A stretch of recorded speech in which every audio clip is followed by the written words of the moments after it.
What is going on, everyone? Welcome back to the show. So, we are going to watch the State of the Union address tonight. This should be pretty interesting. There are a few things that I really want to. Um, I want to hear what the president has to say about a few different things, and I actually made a list of the 5 different things. We'll talk about that in a second. But we have a little bit of time before the State of the Union. I think it starts at probably it might be at about 5:30.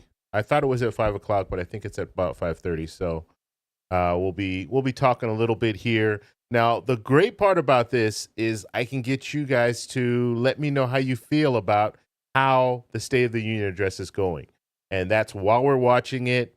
If you guys are posting things, so if you're posting anything in the chat, I will be adding. I'll be adding the what you guys are saying in the chat. So if you have stuff to say it, and I'll post it there. And then I'll also ask you guys some questions. So as we're watching, and let me go to the screen we'll be using here. Let's drop down. It's a good time for us to do kind of a little test run here. People who were out there protesting on January 6th. That was 4 years ago, almost 4 years ago now, Yeah, 3 right years here. ago. Yeah. Right Okay, here. so we're here. I'll be posting This is there. the cradle of our democracy. And this night is one of the nights where our Let me turn democracy this down. really. Okay, so let me turn the audio off. So I'll be posting here. So if you guys have stuff to say, just say whatever you want to say. And now I have to screen things too, because some people, they might not be saying appropriate things. So I'm not going to post everything, but I will post things if you guys have things to say. And wow, I can't read. Okay. All right. So yeah, stimulus won't happen unless the country shuts down again. That's Donna. Donna, thank you for the comment there. And so I'll post it like that. And then I also have a lower third. So I'm going to be posting this and then asking you guys different questions. Okay. So as we're watching the State of the Union, we'll be going back and forth and doing that. And then after the State of the Union, then we'll pull it out. We'll just have a Q&A and we'll talk. Now, I know they're doing the State of the Union. Then after that, they're doing the response. And I like to cover the response as well. So we'll see how that goes. But of course, obviously, we'll do the State of the Union. And then after, when they do the response, we'll do that. And then we'll do some Q&A. And we'll just talk about how we think President Biden did in this State of the Union. Now, the issues that I think, there's certain issues that I know he's going to be addressing. Okay, so one, immigration. I have my little list here. So immigration's going to be one. That'll probably be the first thing that he talks about as far as border security and things like that. Obviously, in the last several months, that has really ramped up when it comes to how politicians talk about the border. And President Biden, for the longest, didn't really talk too much about the border. But now, since we have, there's a situation at the border. It's there's a crisis, and now you're hearing him talk more about the border. You saw the Senate get together, put a bipartisan bill together, and get passed through the Senate because they had support, and then they didn't have support. So they had support, and then former President Trump kind of stepped in there and said, and was talking to some of the Republicans and saying, don't go for this bill. And so from that point on, it's been a stalemate. So that bill hasn't gone anywhere. It would have been a good bill, I think, as far as it would have at least addressed the issue right now. When it comes to the president, and just so you guys understand kind of how the system works, the president does not have the power to shut down the border, completely shut down the border. He doesn't have the power to do that. And former President Trump tried to do it, and it got caught up in the courts, and the courts struck him down as far as he doesn't have the power to do that.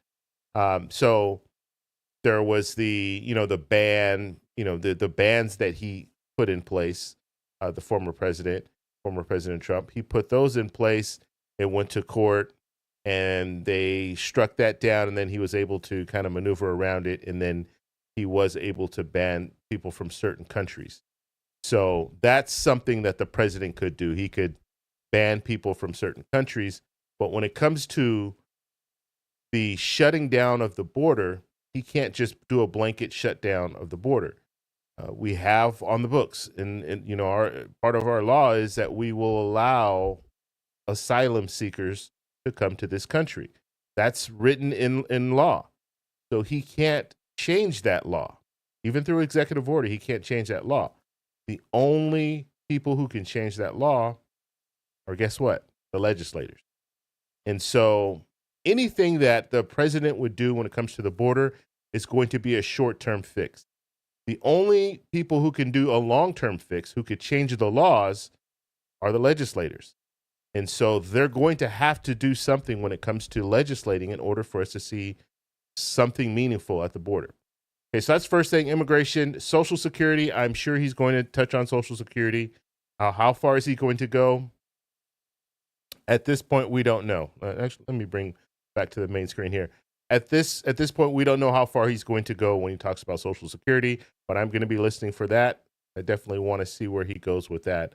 Also, the economy. Of course, he's going to talk about the economy. And just based on the things that are going on right now, we all know that even though the numbers are showing that the economy is doing well, people are still struggling, and inflation is still high. And I just I was just reading an article that the CEO of Walmart, which I told you guys this a couple of months ago, back in December, I mentioned this because he mentioned that they'll be bringing down prices when it comes to groceries at Walmart stores. And if you guys don't know, Walmart is the largest grocery chain in the world. So they pretty much set the prices because they are the most dominant. And I'll talk a little bit about how this can impact other stores as well. But the CEO of Walmart said they're going to be bringing down their prices when it comes to products in groceries. And so that's good news. That's good news that they're doing this because they are at the forefront. They are the largest chain. So guess what? If they bring their prices down, other grocery chains are going to, I mean, they're competing with Walmart, so they're going to have to bring their prices down as well. So now this is not going to be across the board. You're not going to see every item at the grocery store, the prices drop on every item in the grocery store, but some items will be dropping. I'm going to do a video. I'll probably put that video out either tomorrow or I'll wait until Saturday. Put a video out. I'm going to talk about, I'll show you some of the different items like eggs. They're going to be dropping the prices of eggs and some of the different items that they'll be dropping the prices on. So that's good news. What else in the economy? I mean, there's the tricky thing about the economy is you can look at the numbers and you look at the numbers, you're like, wow, the economy's doing well. Unemployment rate is very low. If you want a job, you can find a job. When it comes to the housing market, when it comes to everything in the economy, it's on the uptick. It's doing well. Even inflation has gone down. We saw all-time high at inflation at 9.1% back in June of 2022. It's now down to like 3.1%. So all that stuff is good, but people aren't feeling it. They're not feeling it yet. And I mean, it is a lagging indicator. So when we're looking at the numbers, they're behind how people, are, how can I say this? When we see the inflation numbers drop, we're not going to automatically feel that. It's going to take some time for us to actually feel that. And some companies aren't dropping their prices. So the fact that we did get that message from Walmart, the Walmart CEO saying that they're going to be dropping prices, I think that's good for the grocery chains because they're going to need to compete. So I think that's a good thing. So we'll have to just continue to see where that goes. Obviously, you guys saw yesterday that Nikki Haley dropped out of the race. So now it's going to be head-to-head, former President Trump, President Biden. Those are your choices. Of course, you're going to have some third-party candidates that will be running as well. But that's what we're looking at right now. So election, I would think he's going to touch on some parts of, moving forward, 2024 election. I would think he's going to talk a little bit about that as well. And what else did we talk about? So I already talked about inflation. Yes, I'm sure he'll talk about inflation. And I think we need to also think about where we've come from. And I think that's really missed in the talk about the economy. We always talk about, well, I mean, the economy's not doing so well. And yes, we were back in 2022, it was very bad. And then in 2023, it started to get a little bit better. And now 2024, it's starting to get, even better. But we have to think about where we came from. How did we get to this point? And so we got to this point because of the pandemic. And we came out of the pandemic. We didn't drop into a recession, which I think is great because everyone was anticipating we would drop into a recession. And we didn't. I mean, we had inflation. Yes, that was bad, but we didn't drop deep into a recession. And so I think that's a good thing. And if you're looking all over the world, you saw inflation countries, there's inflation everywhere. And some countries dropped into recession. We didn't get to that point. And hopefully we won't get to that point.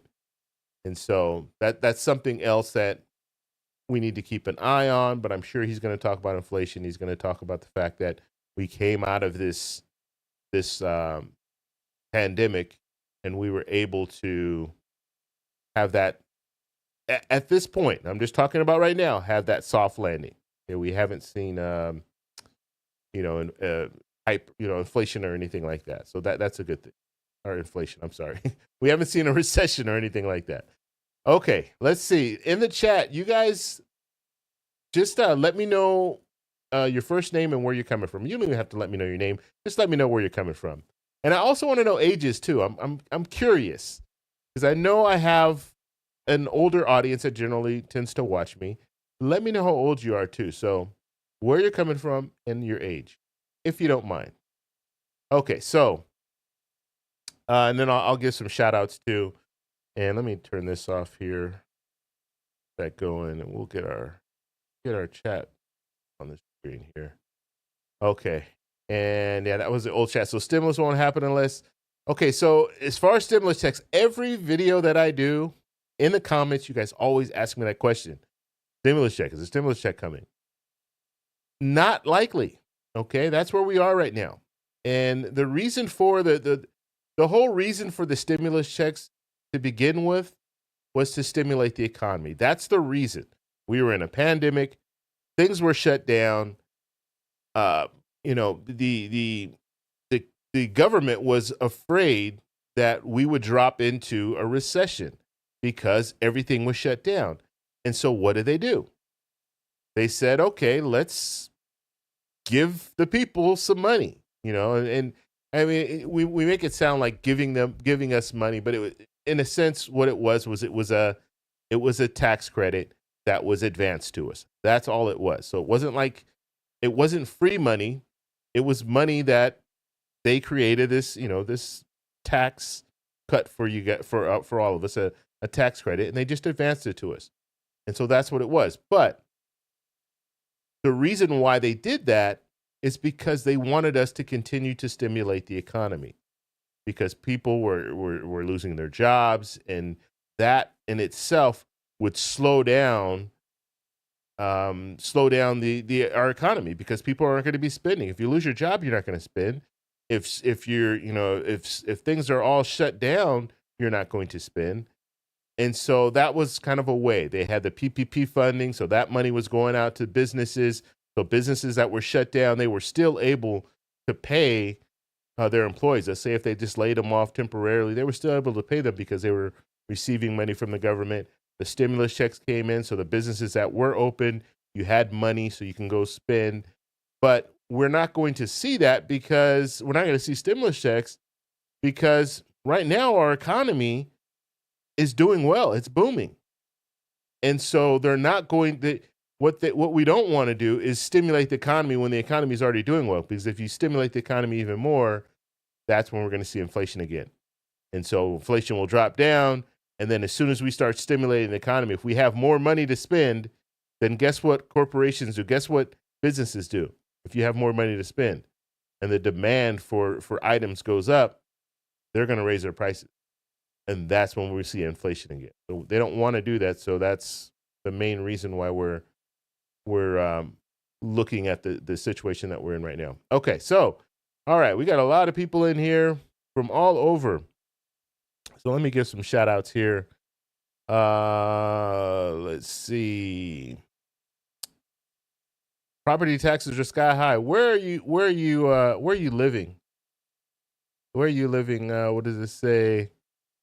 I can't read that. I don't know what that says, but anyway, you guys see it on the screen. Where are you watching from? I'm just curious as far as property taxes. And Kachada says hello. Oh, Montana. Okay, Montana, 68 years old. So yeah, property taxes, depending on where you're living, they can definitely be high. Trev is he's 40 years old, coming from North Carolina. So you're in that Super Tuesday thing with all of us, California, all the other states in Super Tuesday. Peter, 73 years old, from Pennsylvania. Yeah, Peninsula. Olympic, where is that? Olympic Peninsula. I don't know where that is. James, 37, from Maine. Thank you for watching, James. Shirley, 84 from South Florida. Nathaniel, 31 from Georgia. We have all ages here. Connecticut, Valerie from Connecticut, 58. Marcia, 59 from Detroit, Michigan. Savannah, Georgia. Mr. Steele, I've seen you on here before. Thank you for coming back and supporting the channel. 63 years old. Uh-oh, lost my thing here. Let's see. And Michael, 65 from Kentucky. So Michael, are you happy or are you sad about Mitch McConnell going to step down as leader? He still has a couple more years as senator, so we'll see. And he did just endorse former President Trump. All right, let's see. Peter, what's going on, Peter? Hello out there to all. Hello to you. Creative Minds, 50 from North Dakota. And Yolanda from New York. Thank you, Yolanda, New York City. 64 years old. I'm on SSDI, born disabled, and am 58 in North Carolina. Donna, thank you for stopping by, Donna. All righty, we got a lot of people here. Marvin from Central Texas. All right. Okay, so nothing is going on right now, and I don't think, they're just on a commercial right now, CNN. I'm just going to keep it on CNN. I know people have different networks they like to watch, but we'll just keep it on CNN for today. I usually go to the different networks, but we'll see. If there's nothing going on CNN, then we can jump around and see what's going on some of the other channels. But we'll keep it on CNN for now. All right, and also, guys, let me know in the chat, what are you most interested in? What is your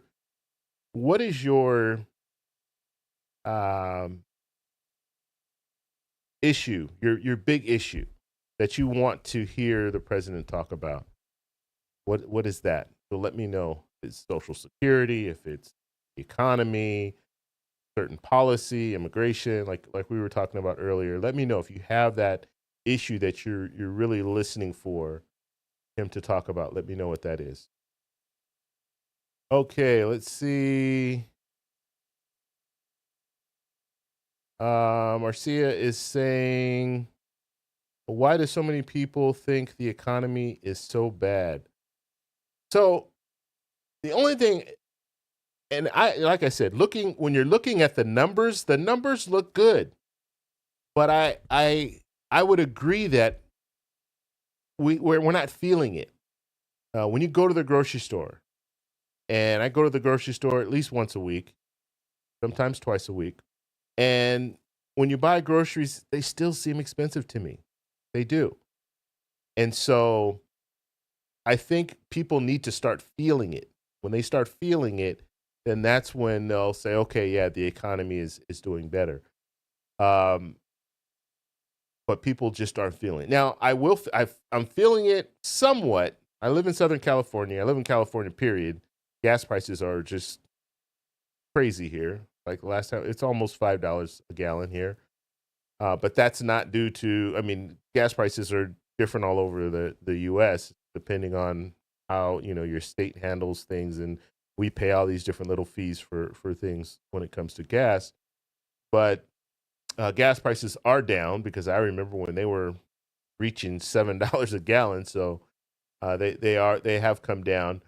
But just little things like that. That's what's going to make people really feel more confident about the economy. But right now, hopefully in the next couple of months, things we'll see prices drop. Like the groceries, that's the main thing that I'm really focused on right now. I think if Walmart does drop their prices, we're going to see prices drop across all the different grocery chains. So I think that will be good. But then we're going to be looking at summer. Once summer hits, gas prices are going to go back up because people are going to be traveling more. And so that's something, I mean, it happens every year. Every year in the summer, gas prices go up, travel expenses go up, airfare, all of that stuff will increase. Thelma, thank you for stopping by, Thelma. Thelma says hello.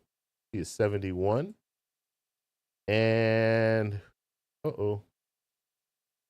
move my chat down, and I always lose it. I keep scrolling, and then it just, if someone's writing something and I'm scrolling at the same time, it will just drop me down to the bottom. I got to find myself. Okay, Donna. I agree. David. It will just increase prices.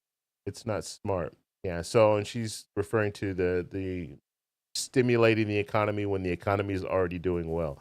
The reason that they want to stimulate it, if we do drop into a recession, then we could see them trying to figure out ways to stimulate the economy. But right now, the economy it's stimulated. It's stimulated already. I mean, it's crazy. It's funny. And Priscilla coming in from Oregon. It's funny.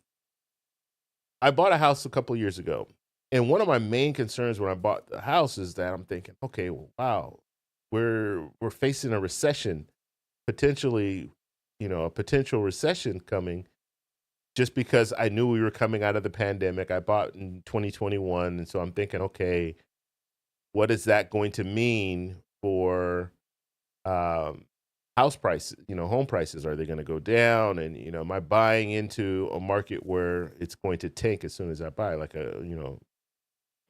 that kind of a situation?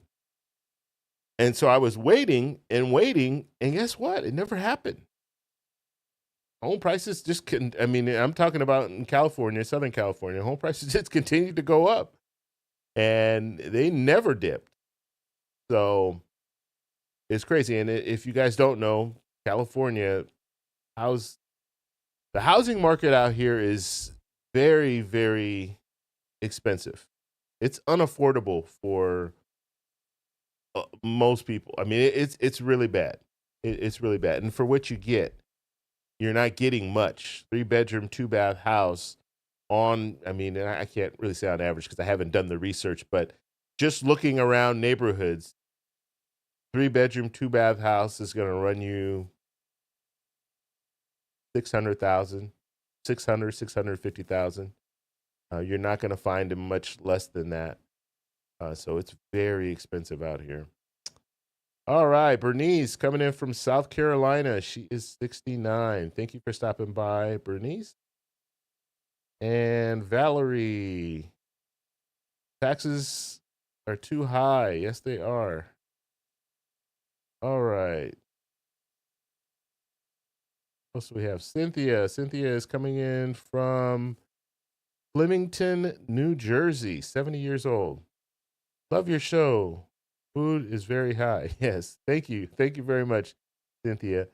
Yeah, food is high. And forget about going to fast food restaurants. And I did a video a couple weeks ago about Wendy's. Now, Wendy's did retract their plan. And if you guys didn't know and you didn't catch that video, Wendy's they were talking about having like, what do they call it? Surge pricing on food. And so I'm just keeping my eye on the screen here with the State of the Union. So, and they have to do the whole thing. Let me say this first, and then we'll go back to the story. Let me click over. So they're going to do the whole thing where, the president is going to go over to the Capitol. So it's an hour away. Wow, it's 6:00. Wow, I didn't know it was that long. His vision for America and his argument for a second term. Mr. President Biden needs to take advantage of this opportunity with tens of millions of Americans watching to make his case in perhaps the most important speech of his decades-long career in public life. This will be a critical test of the 81-year-old commander-in-chief. He will try to convince skeptical voters that they have benefited from his presidency and that he is ready and able to serve 4 more years, despite widespread public concerns about his age and about his stamina. The president's battle with Donald Trump, of course, looms over it all. In newly released excerpts of his speech, the president takes swipes at Trump, while not mentioning him by name, hitting Trump on some of the most potent issues that divide the two men: the defense of democracy and the threat to reproductive rights across the country, perhaps foremost among them. We're also told the president will draw a contrast with President Trump, former President Trump, and Republicans on the economy as well, calling for higher taxes on corporations and the wealthy. President Biden also will address an issue causing dissent within his party, the Israel-Hamas war. Administration officials say he will announce an emergency U.S. military mission to establish a port off the coast of Gaza in the Mediterranean to provide life-saving humanitarian aid. We're covering all of it, of course, with our team of correspondents at the Capitol, at the White House, and in a battleground state. All right, so we'll get back to that. They're just setting everything up here. I just wanted to hear the different things that he was going to talk about. So with Wendy's, fast food, Wendy's, restaurant, they wanted to do surge pricing. So depending on the demand, the prices would go up. You can imagine, let's say you go to Wendy's and it's lunchtime. Well, everybody's eating, or a lot of people are eating lunch, so the prices will go up because the demand goes up. And so they were talking about doing this. Now, they do this already with like Uber and Lyft. So if you're taking these ride shares, they do that. And I told a story where I was in that situation where they hike those prices up, and there's nothing you can do because, especially if you're coming from the airport. And I'll just tell this quick story. I was I fly into Los Angeles Airport, so LAX. When I come home and when I leave, that's the airport that I use.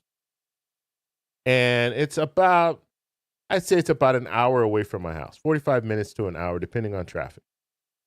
And so I was coming home from Colombia, did my last trip. I think it was in December. Yeah, December 6th or 7th is when I came home. It was December 6th.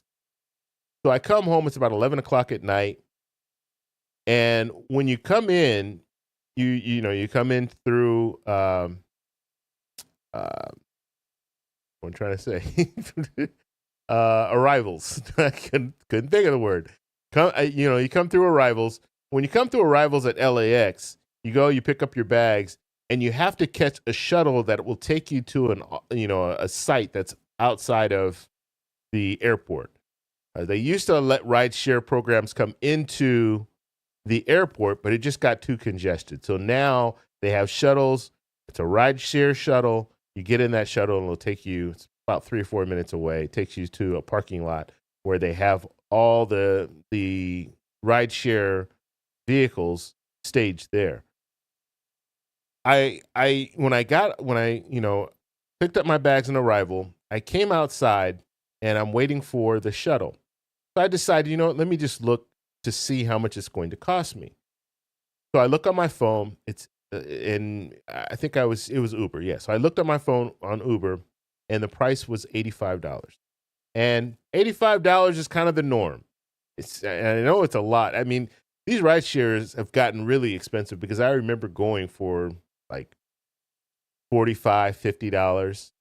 And this is several years ago, so maybe 3 or 4 years ago. But now it was $85. It's been around that price. I usually say it's going to be less than 90, but more than 75 is usually kind of that area that I see as far as pricing. And so it's $85. So I'm thinking, okay, $85. I'm already expecting that. So I get in the shuttle, and the shuttle takes us 3 to 4 minutes away to a parking lot. I didn't order the ride when I was at arrivals. That's what I should have done. Because you order the ride, and it takes about 7-8 minutes for the vehicle to get there. Even though they have them all. Actually, the vehicles aren't staged right in the parking lot. There's another parking lot where they all just hang out. So if you're in a ride share, you hang out in that parking lot, and then when you get your ride, then you come through. But anyway, we get to the parking lot, and when we get to the parking lot, I open my phone back up. I look at the app, and the price has jumped to like $125. And the only reason it jumped, so this is the surge pricing, the only reason it jumped is because the demand in that area, everybody's there. Everybody wants a vehicle, a ride share. And so they're all trying to get the ride share. We're all trying to get the ride shares at the same time. There's more of a demand. And so that's why it costs more. Now, if I was at Arrivals and I went ahead and said, okay, let me go ahead and order it now, I could have ordered it then for $85.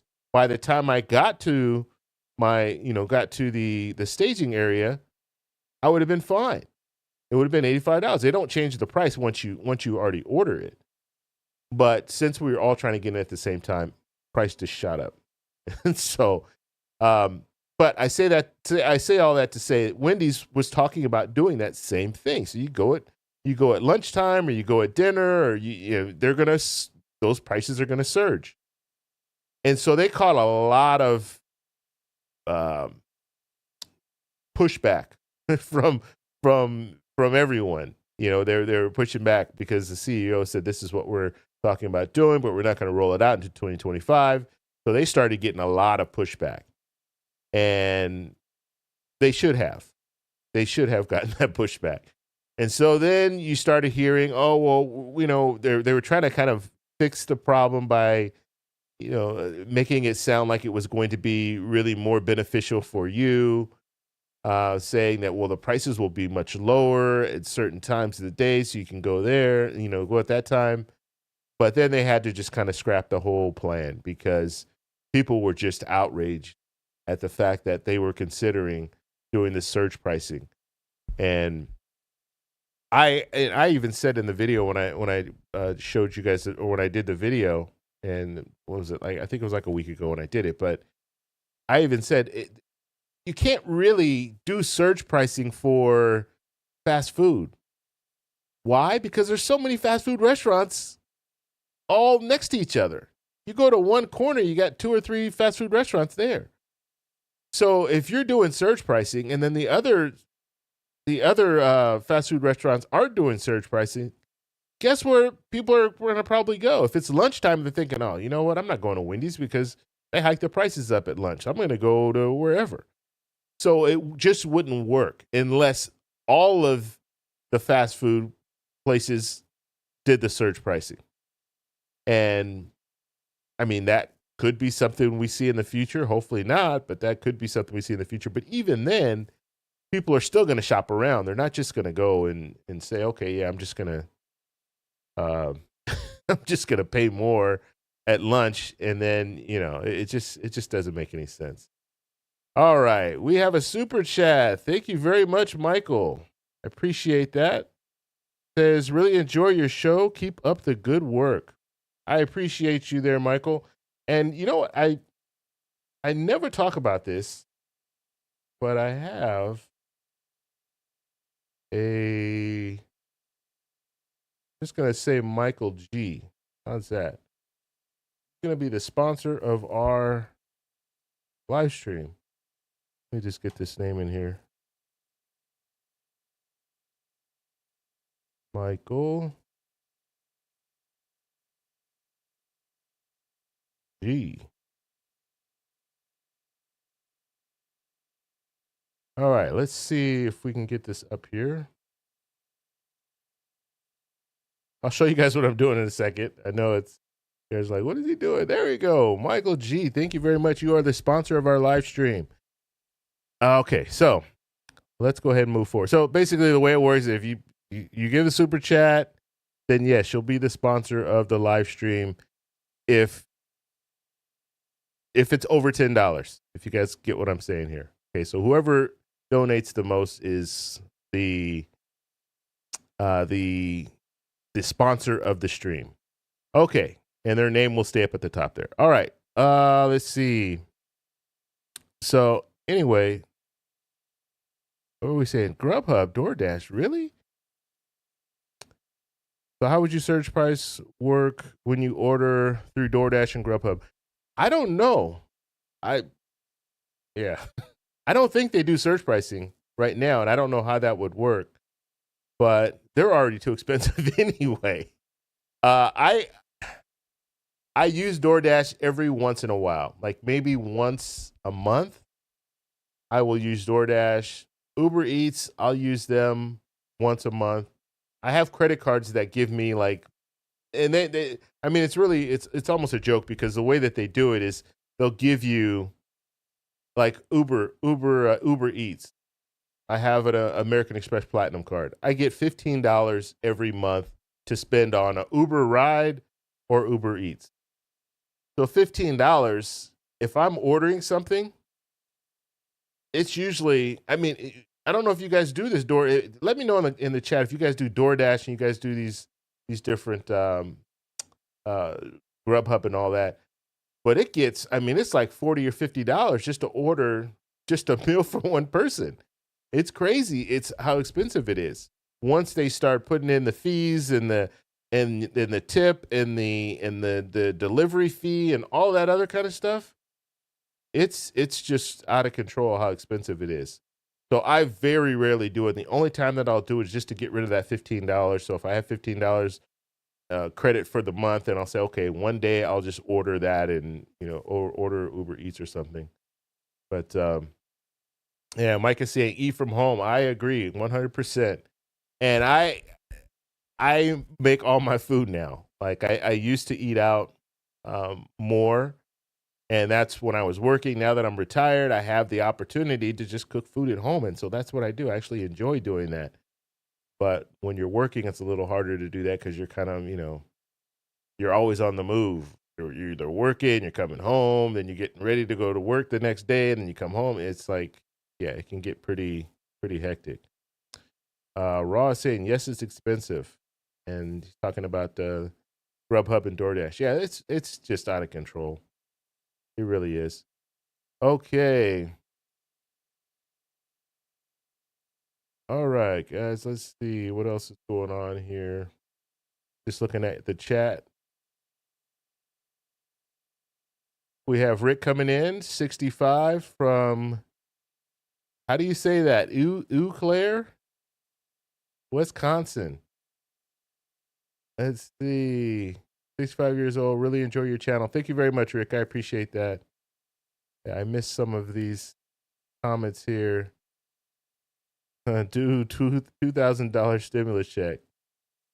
Yeah, so that's what you want to hear President Biden say, huh? Not going to happen.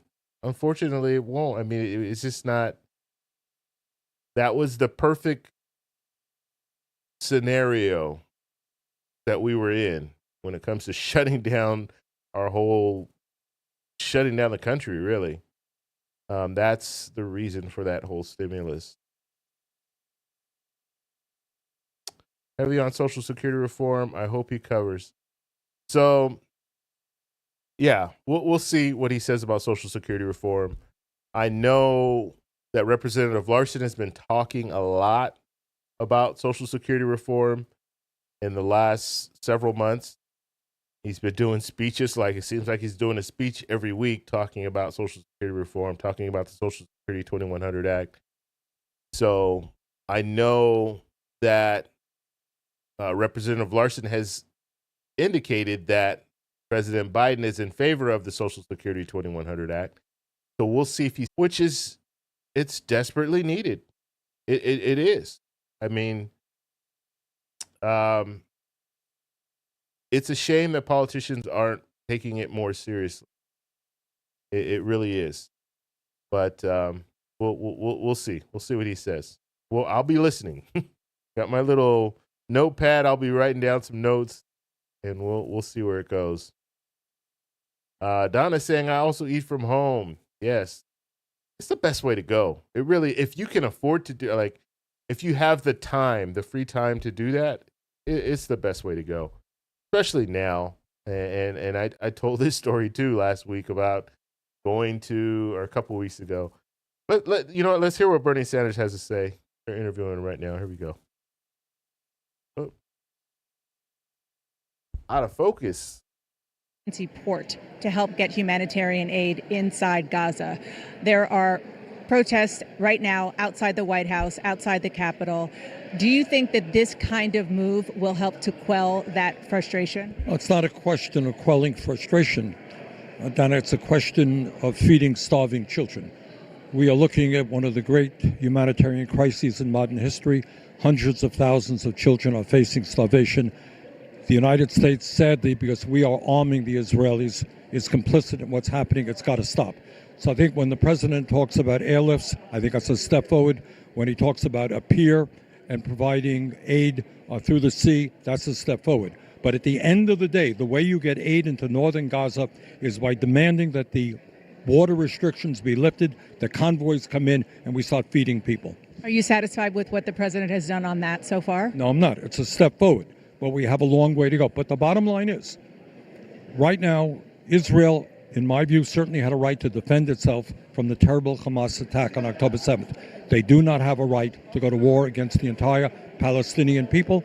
It is a mistake, to my mind, to be thinking about giving Netanyahu and his right-wing government another $10 billion. That's wrong. I oppose it. I hope the president will eventually oppose it. The president tonight, according to excerpts given to us by the White House, is going to say, "My lifetime has taught me to embrace freedom and democracy. Some other people my age see a different story, an American story of resentment, revenge, and retribution." He's not saying the name Donald Trump. You think it might be Donald Trump? I mean, what do Is you that think? What you think? Just, I don't know. Just a guess. Might be. Good guess. Yeah, I think it is. Look, What do you think about that message? I think it's an important message. Look, we as Americans are going to have different points of view, political points of view, but I would hope that every American appreciates that hundreds of thousands of men and women have put their lives on the line, died to defend democracy and to defend freedom. And you have a former president whose name I will not mention, begins with a T, I won't mention it though, who really is trying to mine democracy. And I hope that we can come together and say, look, you disagree with me, fine. But elections are elections. Somebody wins, you respect it. You call up that person. You don't try to make it harder for people to vote. You try to expand our democracy. So I think the president's point is an important one. Senator, thank you so much. Appreciate you stopping by. Thank you. Jake, back to you. Thanks, Dana. Let's get more. All right. Yeah, I just wanted to hear what Bernie Sanders had to say. So getting back to the there we go. Grubhub and Uber Eats and fixing food at home. Yeah, if you have the time, I really think it's best to eat at home because it's way too expensive right now. I guess there's protests going on outside. I'm just looking at things. Let's go right back here. I want to see what they're talking about here. Stop the motorcade. They considered this more of a symbolic protest. They wanted to block this road to, again, keep up that pressure campaign against the president as those uncommitted votes are happening across the country. King, however, right now at the Magic Wall. And John, tell us what hurdles President Biden faces with voters who might be tuning in to watch him tonight. Okay. So they have protests there. They're actually blocking the route.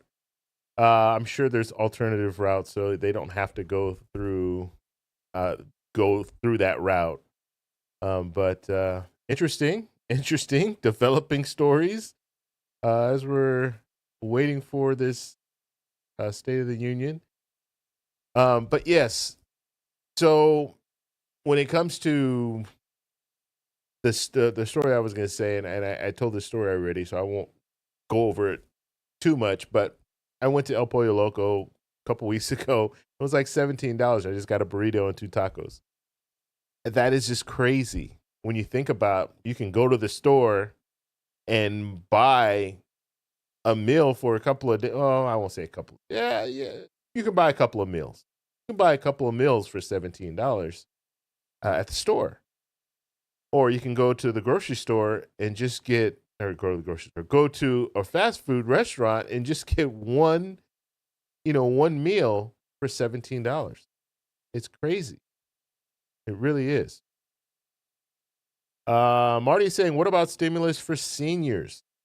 That's interesting. Now, what I would say for that, right now, you have politicians talking about this child tax credit, because they need to do something about the child tax credit. They need to renew it because you had, and I don't know when the deadline date is. I don't know if it's 2025. I believe it's 2025, but you had former President Trump they revamped the child tax credit. And then President Biden added to the child tax credit and then advanced it to people earlier. So what former President Trump had, and I think it was like $2,000 per child, or I can't remember all the details, but that child tax credit will expire. And so they're going to need to put forward another child tax credit. And the reason that I'm saying all of this is because the push for the child tax credit, and we know that President Biden had the child tax credit, but that was realistically, it was only for 6 months. And then that expired. So that one expired, but then it dropped back to former President Trump's child tax credit. And so I'm saying all this because when we saw President Biden's child tax credit, it brought a lot of children, millions of children out of poverty. Okay. We have millions of seniors right now that are that are living in poverty, living under the poverty line. And so we could see, and lawmakers aren't talking about this, right? So I don't want to say this and get people's hopes all up, but there could be the argument that push for the child tax credit to bring children out of poverty, you could do the same thing for seniors. Have some type of a tax credit to bring seniors out of poverty. Okay, and that tax credit could be advanced to seniors early, so it would be much like a stimulus check. That could be something that lawmakers, they could put that together and pass a bill like that. Now, like I said, there is no talk of that right now, but I think with the child tax credit, them seeing the benefit of this child tax credit, the one that President Biden put forward, the fact that it brought children out of poverty, it could also do the same for seniors. And so it could be something that you hear some lawmakers come up and say, hey, we should do this. But you have to get lawmakers to do that. So we'll have to wait and see if that ever happens. Let's see. Ronald, I am 70 on Social Security for the last 8 years, still finding it difficult to make ends meet, especially with the high prices. Yes. And a lot of people are feeling that pain as well. And that's why when we talk about the economy's doing so well. Yeah, the economy's doing well for some. And some people are really doing well. Corporations are doing, they have record profits, but it hasn't really trickled down to the average American. We're still seeing these prices inflated. Okay, Joseph says, how are you doing today? I'm doing just fine. And Creative Minds, getting rid of the savings penalty is huge for me. Okay. Let's see.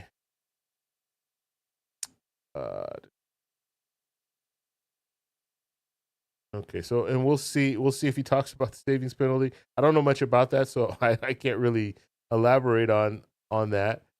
But we'll see if President Biden. I just remember that I asked you guys the question. I'm thinking in my head, okay, what does that mean? Okay, yeah, I asked you guys a question.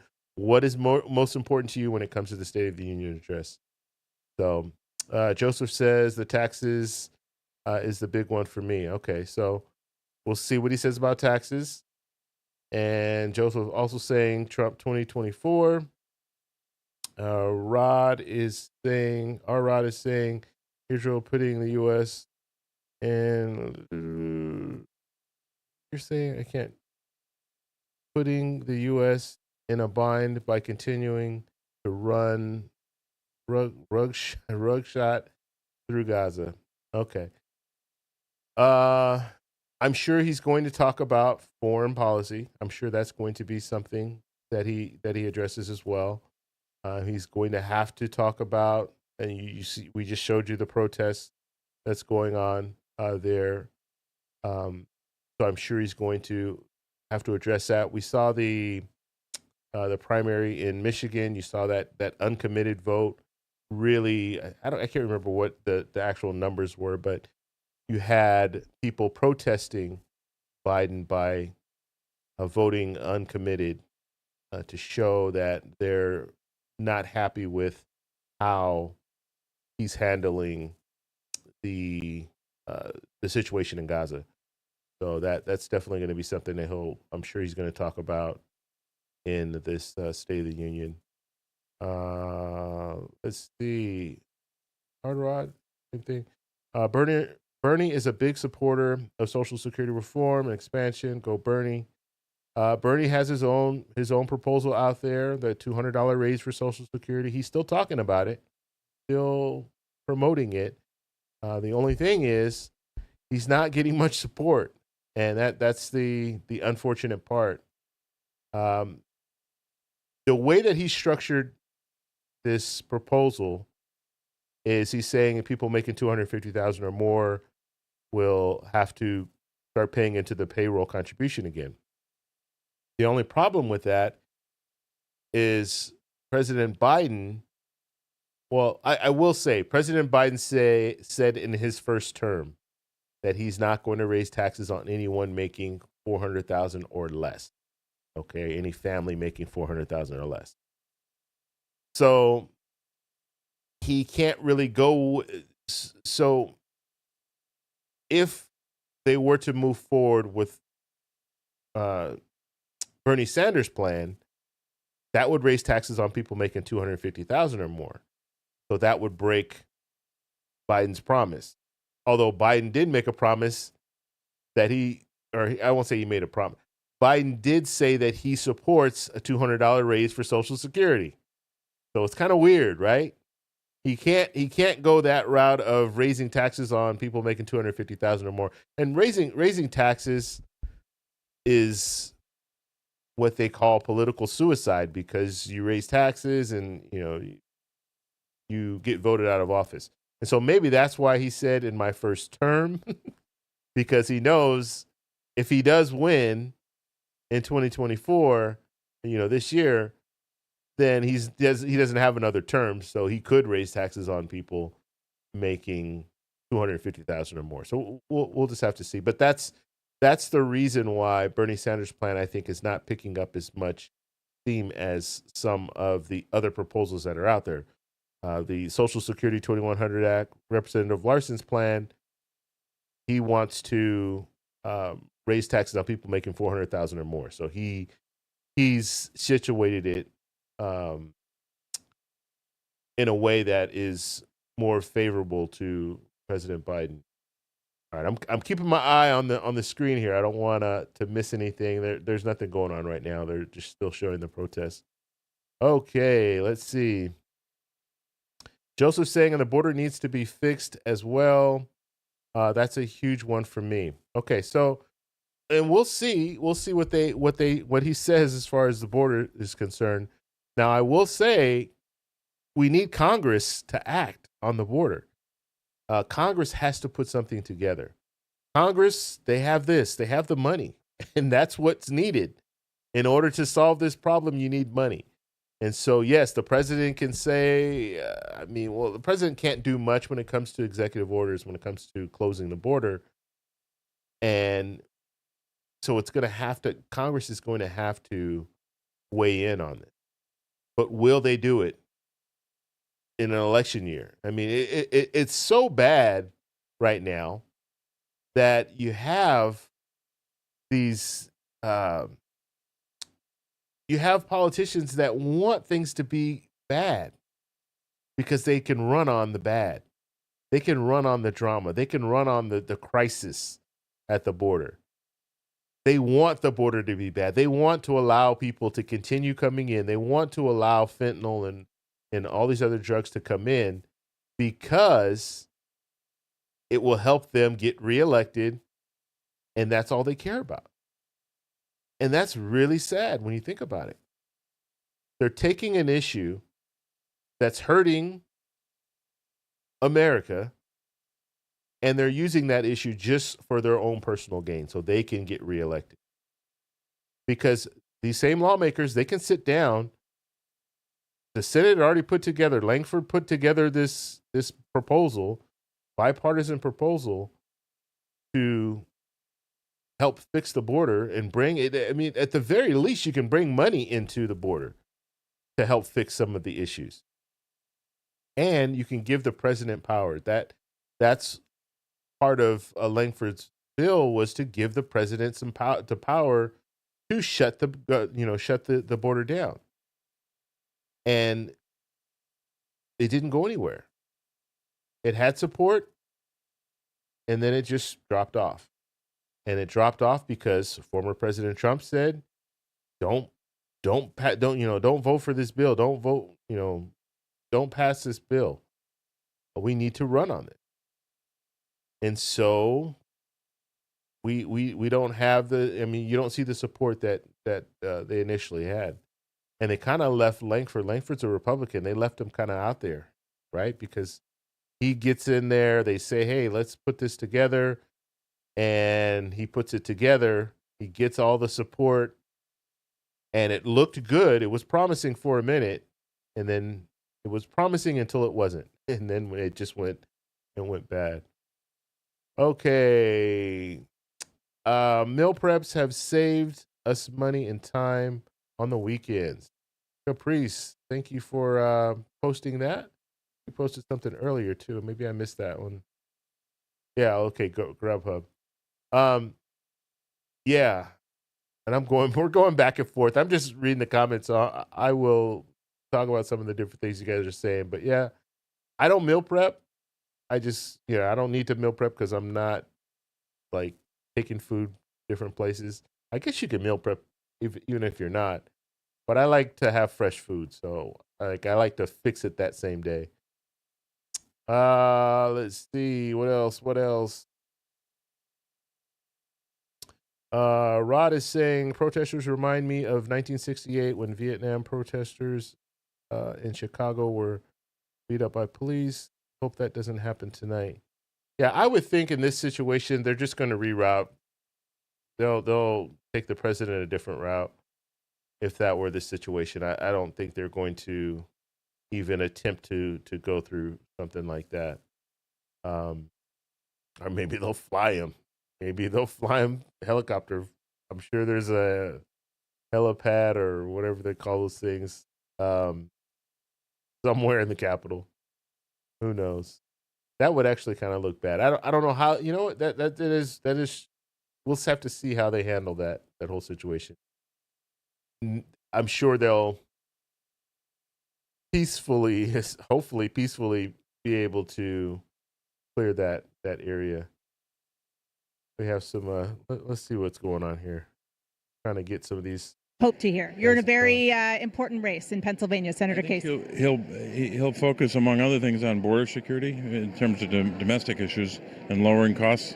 And I hope he mentioned something about greedflation and shrinkflation. That's important for your constituents? It is. And your voters? Yes. Okay. Thanks, Senator. So I think most of the... All right. Shrinkflation. What do you guys think about that?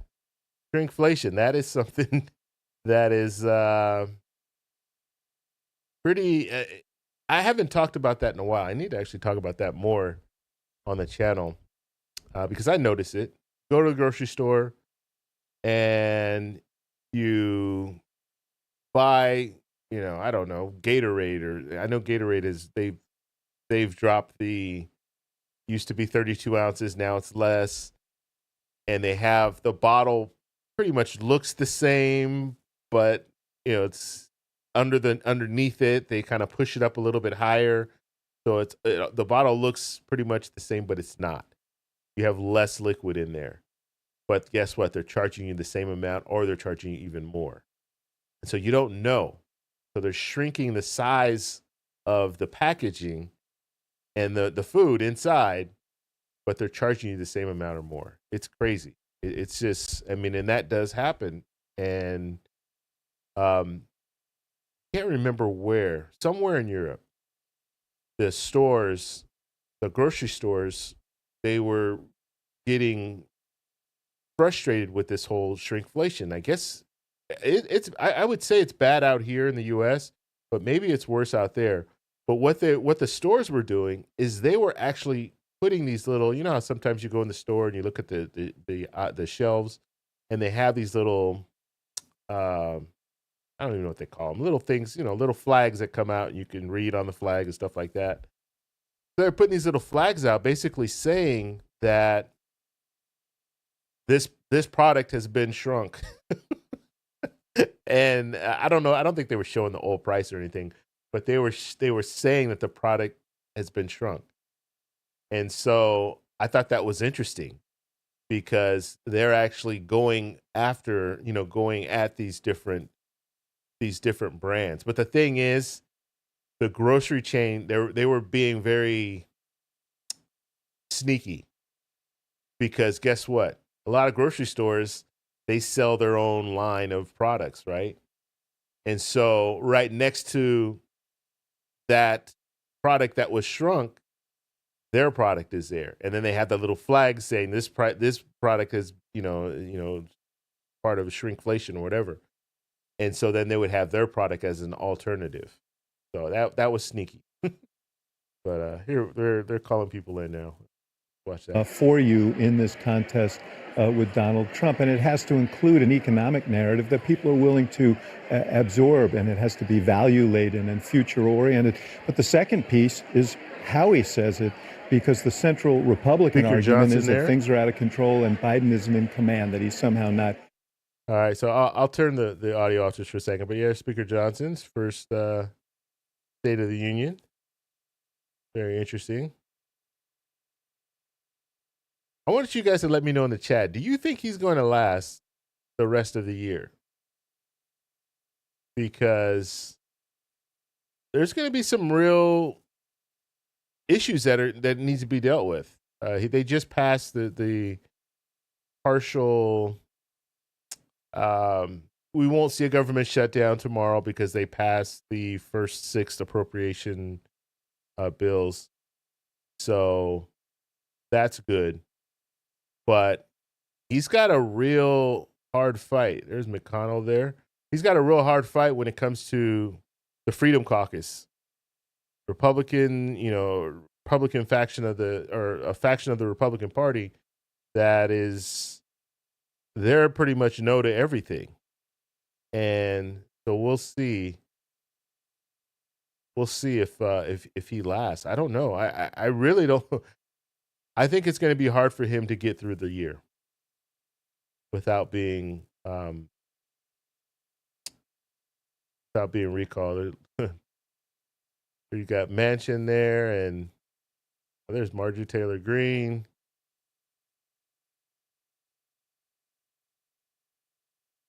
All right, let's turn the audio back up. So the image here, can he get through this? I mean, it's not like you have to go up and do feats of strength. He's not going to be juggling bowling balls or anything. He should be able to do it. But if he has a blip, if he has a senior moment, the downside possibilities of this speech are a lot greater than the upside. Manu Raju is there. Manu, talk about why so many of the Democratic members in the chamber are wearing white tonight. Yeah, a lot of the Democratic women are really to represent reproductive rights, abortion rights. This is a point that they have been making in several consecutive State of the Union addresses, especially taking greater importance now in the aftermath of the overturning of Roe v. Wade. You're seeing members really making their points on the Republican side as well. There are a lot of Republicans, Anderson, wearing white ribbons in support of so-called angel families. Of course, those are the families who have had family members killed by undocumented immigrants, and also many Republicans wearing buttons representing their calls for greater demands on border security. Inside the chamber here, Anderson, Marco Rubio. Members are almost like a cocktail reception. People greeting each other pretty warmly right now, but mostly the Democrats and Republicans keeping to themselves on their own respective sides of the aisle. Not a ton of bipartisan mingling right now, as we expect a pretty tense moment when the president enters here and delivers a speech. Anderson. Back here with the teams we continue to watch. Ashley Ellison, you worked with Biden-Harris, the National Coalitions Director back in 2020. What do you hope to see from the president today? You know, I think he has to be honest with how the American people are feeling, both Republicans and Democrats. And I think that honesty will. All right. So we'll tune back in a second. Everybody looks so happy, right? Look like they're all friends, having a good time. There's Tuberville, Lindsey Graham.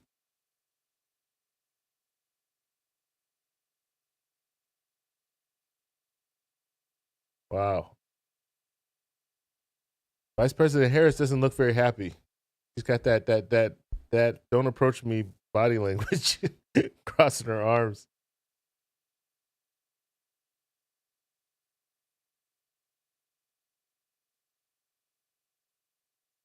Yeah, so we'll see. Who's I'm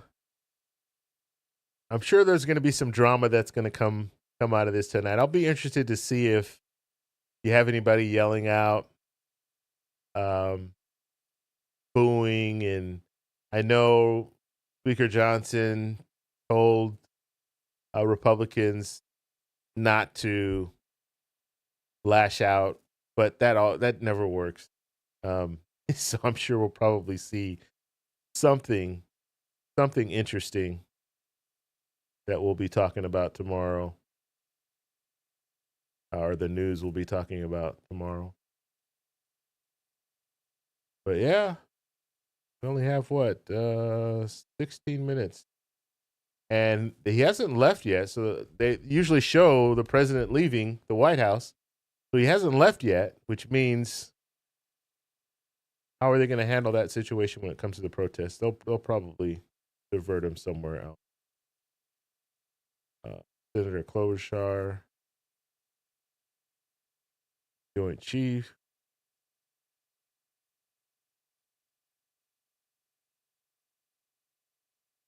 There's Mitch McConnell. So if you guys didn't know, Mitch McConnell did say that he is going to step down from his leadership role. I think he's the longest serving leader in history. So he'll be stepping down from that role. And you have, I think, John Thune, Cornyn, and, oh God, I can't remember the last guy's name.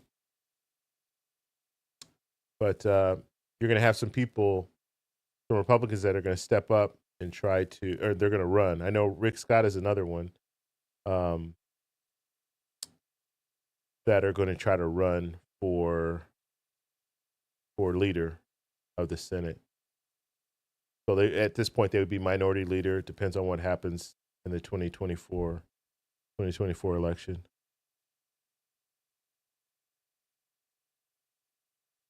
All right. Ted Cruz. Josh Hawley. It's interesting to see everybody. There's Langford right there. It's interesting to see everybody all. It looks like they're all happy and everything, but then they can't come together and move forward legislation. But I guess this is kind of a night just to. Well, it is a political night, but I guess it's kind of a celebration. I don't know. They look friendly, in my opinion.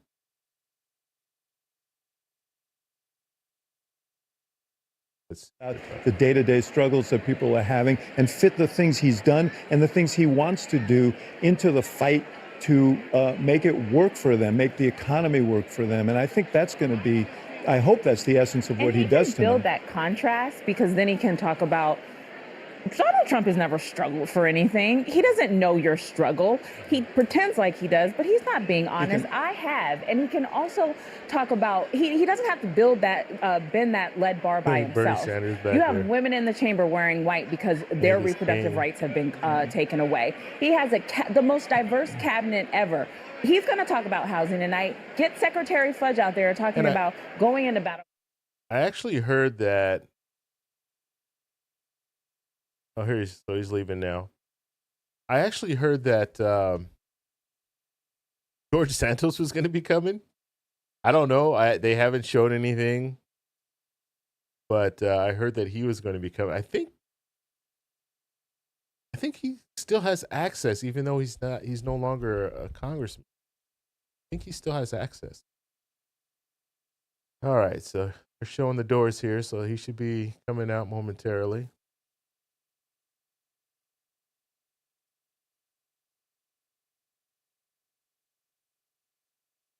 A lot of people, the photographers. I've always, if you guys don't know, I actually love photography. I've shot photography for like 10 years professionally, weddings and portraits, all that, landscapes. I love photography. I would love to actually be one of these photographers in the White House. That would be an amazing job. I would imagine it's a lot of hard work because you're always on the go. But that would be an amazing job. All right, there he is. First Lady Joe Biden. How are you feeling, sir? He was asked, and he said, good. Senior staff Did a little muscle flex of some sort. The president appearing to be in good spirits as he gets into the Beast, the nickname for that vehicle. And Jamie, I rudely interrupted you to narrate the president leaving the building. Please continue. Tell us again about George Santos and the background scene, because I cannot imagine he was welcomed back to the Capitol. Well, it turns out that even if you're expelled, even if you're indicted, you still have floor privileges. Wow. And George Santos is back. I'm told that he was sitting in some seats and that GOP floor staff politely asked him to move from the seats to the back so that current members would have a seat, and that he, much to one person's surprise, that he politely complied with that, and he's now standing in the back. But it's there is just no end with George Santos. Thirsty George Santos. You know, Jake, in listening to our colleagues in New York with Anderson and listening to everyone here, the list of what Joe Biden apparently has to accomplish tonight is never ending. I mean, that is. All right, so you guys heard about George Santos. So he is there. I guess he's standing in the back somewhere. Just crazy. I mean, it's and you know, it's all drama, right? The only reason he's there is because he wants to. I don't know. It's just crazy to me. It's so crazy. Pam says hello. Thank you for stopping by, Pam. Thank you for your support. And let's see. I wanted to talk about this one. So, I don't think Johnson will be doing much applauding tonight. He'll be sitting on his hands. Yeah, you know, it's going to be interesting because you always see that where you don't want to applaud if you're on the opposing side, and yeah. I'm interested to hear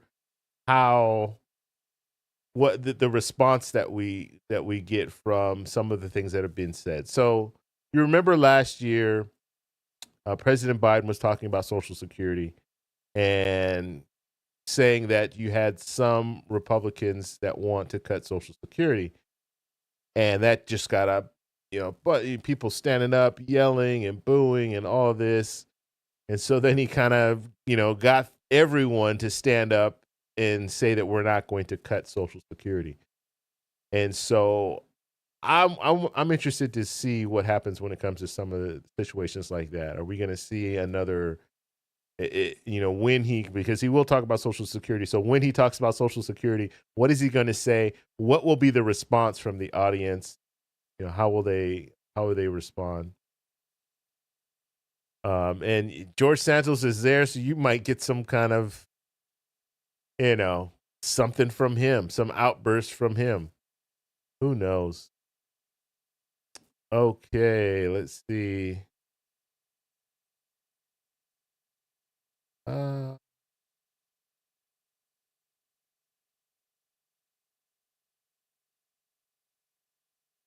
right, so we're seeing him come on down here. I guess they cleared that area. Which the president has, by the way, been trying to get done. The hurdle so far has been Hamas has refused to the terms. But John King, you were going to say? Just to follow up on Caitlin's point and David's point, there's a huge debate in the Democratic Party. The Biden team is convinced that having the democracy element at the top, they know they have to deal with the other issues, but that having the democracy element, Trump is a threat to democracy. Speaker Johnson over my shoulder. Okay, so, and just so you guys know, I will have the screen up. So if you guys are chatting things, I will be putting the screen up so you guys can see what's going on, what you guys are chatting. Okay, so just so you guys know that, because in a minute I'm just going to turn it on and I'm just going to leave it on. So when we get to that point, we'll keep it open. Look like they're stopped there.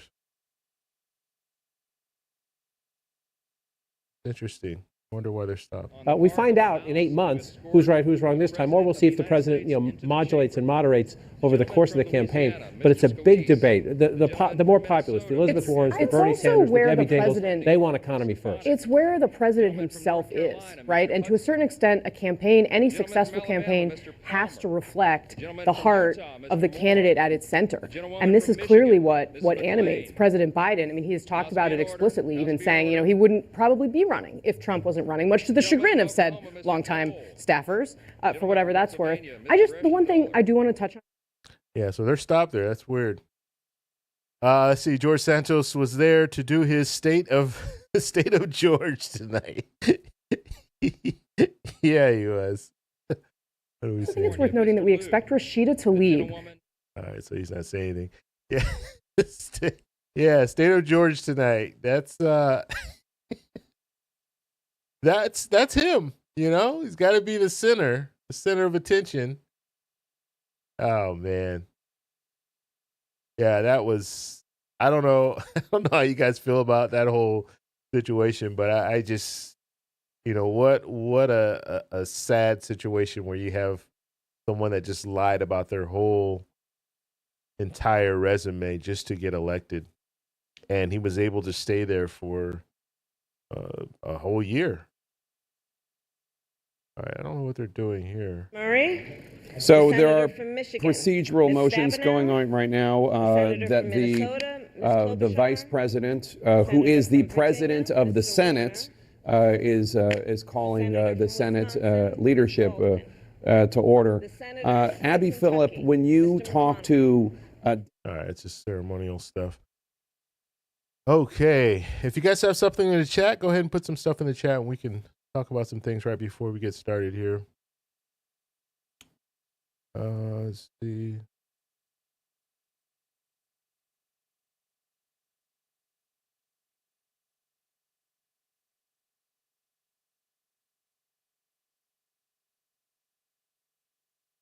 And R. Rod is saying, get rid of WEP.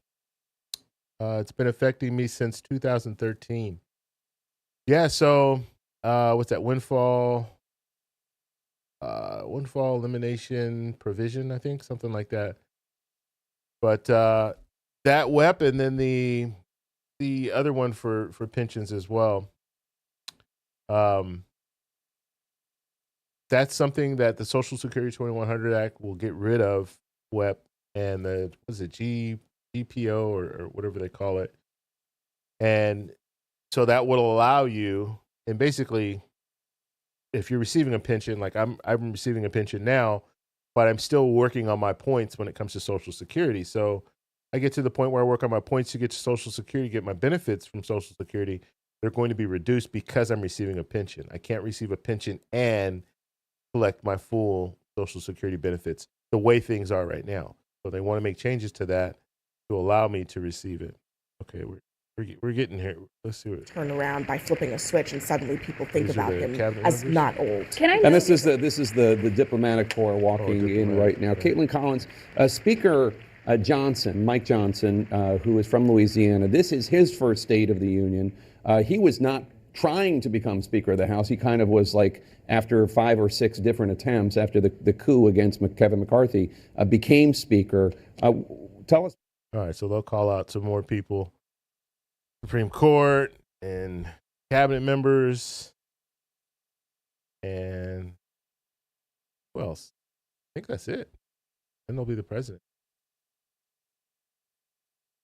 But yeah, nonetheless, yeah, I agree with you. They need to do away with weapon and GPO. But will they do it? Who knows?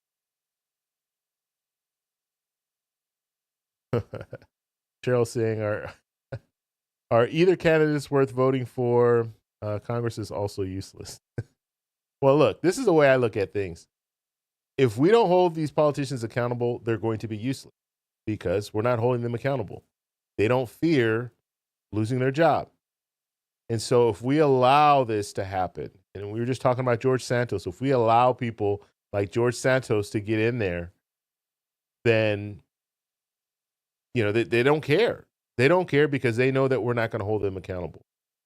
So that's why it's important for us to pay attention to these politicians, hold them accountable when they're doing things they shouldn't be doing, or they're not moving forward legislation. That way, they'll get the message and they'll say, oh, if we're here, we're going to actually have to work. We can't just sit around and cause chaos. So here's the Supreme Court justices. Yeah, they can't just, we can't just cause chaos. We have to actually work. And I think now a lot of them feel like we could just cause chaos. We can get on Twitter all day and we'll get reelected because we can just, strike fear into people. We can tell them that everything is bad and we're going to fix it, but we just never fix it because we just run on the fact that things are bad. And guess what? We'll fix it. We'll fix it in a couple of years. Reelect me and I'll fix it in 2 more years. And then 2 more years come and then reelect me again and I'll fix it in, another 2 years. So it never gets to that point. And so once we start getting rid of some of these politicians that don't need to be there, then they'll get the message and they'll say, hey, we have to actually work.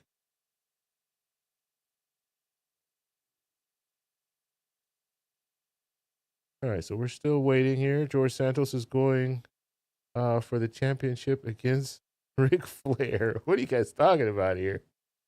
Like WWF. And Debbie is saying, I hope he discusses Social Security reforms. We'll see. I'm hoping he does too.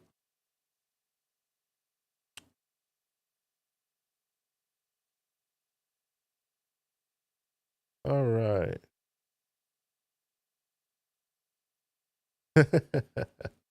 All right. When I used to sit up in that balcony with Monty on these big nights, and I always noticed when you wear a little color, you kind of stand out. It's the thing we get to do as women, right? That the men don't have as much of an advantage on. So especially when we see these overhead shots, you're going to be able to see that kind of spread out. And not just IVF, but also contraception, right? That's a major issue. The Democrats are starting to talk about how Republicans will be coming for contraception. Right, and that was a warning in the Dobbs decision, right, from the dissenters, from the liberal justices. They said, look, this is a slippery slope. Republicans dispute this, of course, we should know, but there are legislators here and there who have. I mean, when you believe that fertilization, that life. All right, so we're talking about IVF. Everybody's just sitting waiting for the president to come in. That's interesting. You got Manchin and Mitt Romney talking. And Mitt Romney is not running again, so this will be his last hurrah. Byron Donalds there. And Manchin is not running again either. So, and some thought that Manchin would be here he's coming in now. So let's go ahead and. They have made it to the Capitol. Let's listen in. Mr. President, how are you feeling? Great. That's the second "How are you feeling?" and "Great" of the evening. Who went from good to great, right? From good to great. Well, he got reinvigorated in the car with his grandchildren. But it's kind of surprising that nobody brought a guest related at all to the prosecution of Donald Trump. Because you could say, I would not put it above any politician to bring, say, E. Jean Carroll or anyone like that. Maybe they are in there. But that's something else that's a cloud over all of this, is the fact that Donald Trump, who President Biden will be facing in November, has all these legal problems, Caitlin. Absolutely. And, you know, as MJ Lee reported earlier, that Joe Biden, President Biden, is not expected to say Donald Trump's name, but he won't have to. I mean, it's going to loom over this entire situation. House Republicans know that as well. And that's why, you know, when you talk to the White House, they say the headline from tonight, though he will be talking about those other issues, democracy is going to be the takeaway. And so when you see the Supreme Court justices and think about what a big role they are playing in this election that we're about to see, in when former President Trump is going to potentially face his trial for his attempts to overturn the election, it's hard to ignore what a presence the Supreme Court is in this room and what dynamic and impact they are going to have on this election. And if you've seen a couple familiar faces flashed in the last minute. One of them was George Santos. Another one in between, right there, in between John Roberts, the Chief Justice, and Sonia Sotomayor, behind them, that's Justice Kennedy, Anthony Kennedy, who resigned from the Supreme Court. I believe he was replaced by was it Brett Kavanaugh who took his place? Yeah. And so that is it's interesting. I suppose, as with George Santos, he still enjoys privileges, not to compare Justice Kennedy and Congressman Santos, but they are both formers. There we see Lisa Murkowski and Susan Collins, both of whom in the last couple of weeks endorsed Nikki Haley, talking to Lindsey Graham. Yes, who did not endorse Nikki Haley. He is still with Donald Trump. Just to go back to something that John King was mentioning earlier about the debate and things that are important, a number of centrist Democratic sources and, frankly, moderate Republican sources who want Biden to win over Trump said to me this afternoon, he better talk about crime, he better talk about immigration and the border. They see these as, just along with reproductive rights, a critical message. And again, this is where you get this debate among Democrats, because overall violent crime statistics are down nationally. They are down. So Democrats bristle. They say, no, you're playing into the Fox News argument. No, you're playing into the Republican argument. But in major cities, the Democratic governor of New York just mobilized the National Guard to deal with subway crime in New York City. And so this is, again, a debate in the party about, you know, if you talk about it, are you playing their game? But you're absolutely right. If you talk to Democratic pollsters and the people who run the numbers among swing voters, suburban voters, the people who decide close presidential elections, they are very disappointed in the president's performance on crime and immigration. Well, he's clearly going to try to flip the script on immigration, as he's been doing for the last several weeks. And to Abby's point about reproductive rights earlier, it does totally energize and mobilize the base. But the reason it's been so successful for Democrats is because it goes far beyond the base. It actually, that issue, when it is on the ballot, abortion rights in a post-Dobbs world, performs better than the generic Democrat because it's bringing in independents and some Republicans to that issue as well. So it's a double whammy. It's a base mobilizer, and it actually adds to the coalition. And if you talk to Democrats about the bad polling for President Biden, the thing they will say is, you can look at polls all you want. We're looking at elections. And they're talking about the fact that since the Dobbs decision, since Roe v. Wade was overturned, in the special elections and referenda in states, whether red states like Kansas and Ohio and Montana, or the special election in New York, Democrats have won, and the pro-choice or pro-abortion rights side has won. There's Congressman Matt Gaetz, and they're hopeful that will help Joe Biden. It will. And can we just talk for a second? We've seen a lot of the Supreme Court justices who are down on the floor tonight, and how what a unique position they occupy this time. I mean, yes, they. All right. So I thought he was coming in, but I guess it's going to be a little while longer. Guess we'll wait a little bit longer here. Guess we don't have a choice but to wait. Okay, so any questions, guys? Any questions in the chat?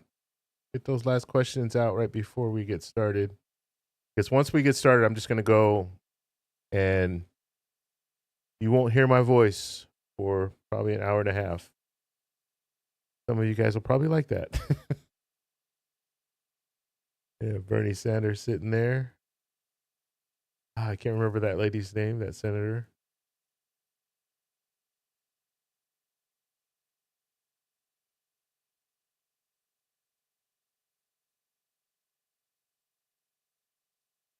Sotomayor. Brown. Know who that is. Ketanji Brown there.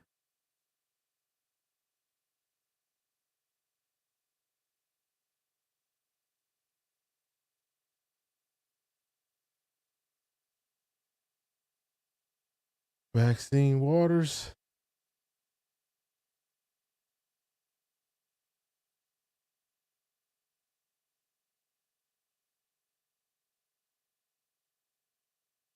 All right. I want to see George Santos. I haven't seen him. Pollsters about how happy or unhappy they are about Joe Biden or even the direction of the country. The reason for that is abortion, but the reason for that is also because of choices that they have at the ballot box. And when Republicans put up candidates who are on the far right and they don't choose their candidates properly, that has made a huge difference in these races, and they think that's how they see November at the top of the ticket as well. Let me bring in Evan Osnos right now, who has been President Biden's biographer. Just did an interview with him for the New Yorker magazine. Evan, do you think this is the most important speech of President Biden's career? You know, he's had a very long career, Jake, as you know, but I think it is a credible case to make. Look, this is an unusual moment because it is both a chance for him to try to talk about what he's done, and then he is also making his biggest pitch to the largest audience he's going to have before November. You know, I was talking to somebody who's very close to him, and I said, how do you think he handles the pressure of a moment like this? And they said, look, to be honest, he's been dealing with pressure like this his entire adult life. The weirdest moment for him was when he wasn't under pressure, when he was in that period after his first after the Evan, let me the just Obama interrupt for 1 presidency. second. I'm sorry, I'll come right back to you. But there we see the second gentleman, Doug Emhoff, the husband of the Vice President Kamala Harris, who you see there on stage. Doug Emhoff, who has become one of the administration's leading voices on the rise of anti-Semitism in the United States. Doug is Jewish. There he just waved at his wife, and she seems to be smiling at her goofy husband in an affectionate way. Evan, back to you. Well, you know, I was just saying that I think in some ways a lot of us look at what a president is going through at a moment like this, the pressures they're under. We've been talking tonight all about the many issues he has to cover.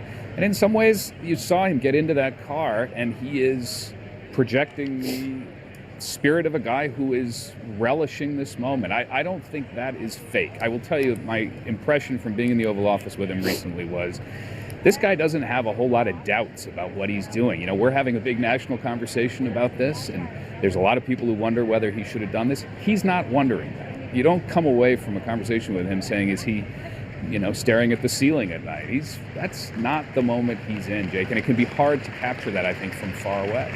There is the First Lady of the United States, Dr. Jill Biden, taking her seat next to the second gentleman, or near the second gentleman, surrounded by what are called Skutniks.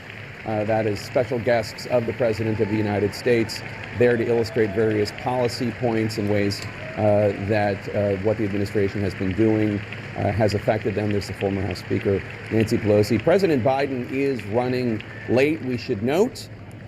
He is in a holding room right now, and there is the Speaker gaveling in the session. Should we listen in? Let's listen in. The President's Cabinet. All right. The President's Cabinet walking in right now. Obviously, there is the Secretary of State, Antony Blinken, who has been rather busy these days, what with all sorts of crises in Ukraine and the Middle East, followed by the Secretary of the Treasury, Janet Yellen, Secretary of Defense, Lloyd Austin, Janet Yellen is really whose short. health issues became something of a really problem for tall. the administration when he failed to disclose them, even though he had been hospitalized. Thankfully, his health is good. Evan Osnos, it is quite a balancing act for President Biden, as David Chalian outlined all the things he needs to achieve with this speech. You see other members of the President's cabinet there, the Secretary of Agriculture, one member of the cabinet Tom Vilsack, the that won't Secretary be of Commerce, Gina Raimondo, and on and on. Is it Deb Haaland who is the designated? No. Or we do not know yet? We I don't just know? saw a picture of her. Oh, so I it's just not saw her. a picture of Deb Haaland. She just posted a picture with many members of the cabinet. Designated Oh, so it's not The her. one we don't see is Gina Raimondo. I'm not saying it's her. No, we just saw she her on the just saw her floor. We there. just saw Just Gina right Raimondo. there. We are sorry, folks at home. We're trying to figure out a nerdy DC parlor game, which is the Associate Secretary of the Interior, Deb Haaland, so not her.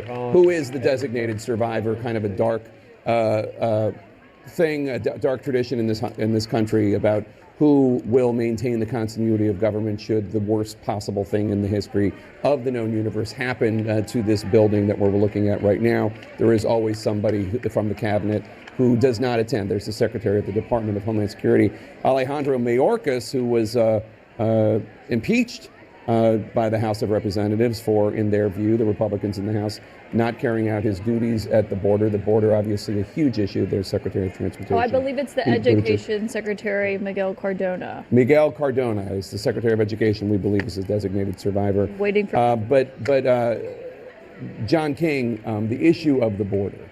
You see Alejandro Mayorkas right there, the Secretary of the Department of Homeland Security, who was impeached, although the Senate is not going to take up that issue, so he will not be removed from office. And even if they were to take it up, the votes would not be there. How much, like, what to say if you are President Biden? And this is such a huge issue: immigration and the problems at the border. Obviously, Republicans have been talking about the border problems for quite some time. Republicans gave him the perfect framing by walking away from the bipartisan deal, a deal that had many border security pieces in it that the president personally does not favor, and that many in his party don't like even more than him. The progressives in the party don't like even more. So he's going to say tonight, I was about to do something big, something you Republicans have been asking for 2 decades or more, and Donald Trump told you to walk away. And so you're putting Donald Trump ahead of the urgent needs of the country. It's a strong political argument because it happens to be true. That could have been passed and it could have been done. And Trump called Speaker Johnson and other Republicans and said, do not do this. Don't help Joe Biden. It might help him in the campaign. Do not do this. It's a powerful argument. The flip side of Republicans is going to be, you've been president for 1,142 days. So you were president for about, more than 1,000 days before you started these negotiations. Where were you for the first 3 years? And that's a perfectly valid argument, too, because in terms of the illegal crossings and the apprehensions at the border and other issues, they're way, way up. So it's a giant policy divide about what Biden was unwilling to do in his first 3 years. But Trump has given him potentially, if they can craft it and play it right, a gift in essentially telling Republicans, don't do what you have tried to do for years, because it might hurt my campaign. And if you're wondering who gets those great seats by the aisle so that they can shake hands with, for instance, the United Nations ambassador, those seats are coveted quite a bit. People come early. Manu Raju is in Congress right now. And Manu, how did Joe Manchin get that sweet spot? He had someone saving it for him, Jake. In fact, a lot of these members, that's actually kind of unusual. In the past, people had been here for hours and hours and hours holding the seats. This time they had people saving them. But I want you to key in on when Joe Biden enters the room, he will be greeted by some of his fiercest critics in the House GOP, some Republican hardliners who are sitting right as he enters. Congresswoman Lauren Boebert sitting near the entrance next to Congressman Matt Gaetz, and is Congressman Marjorie Taylor Greene also sitting very close to the aisle. Both Boebert and Marjorie Taylor Greene told me earlier today that they would not be afraid to yell back at Joe Biden if they feel like that, in their view, he is saying something untruthful or something that they don't like.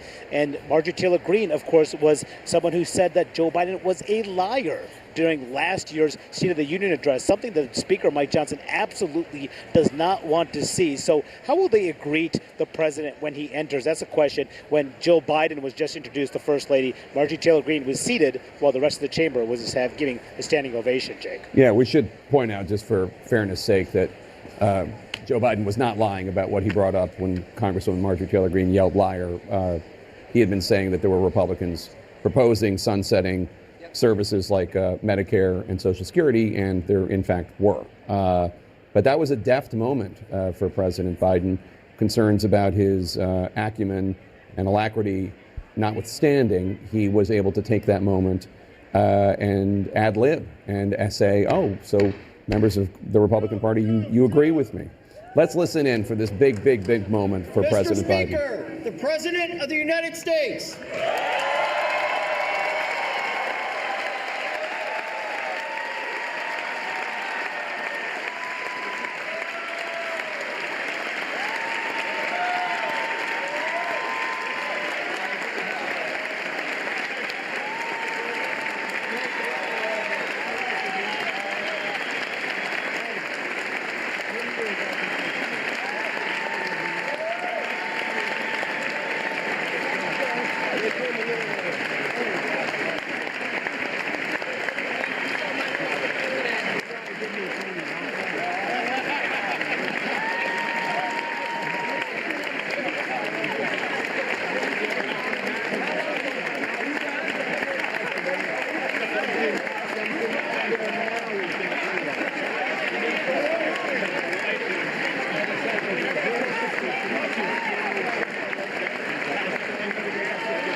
Look over here, Mr. President.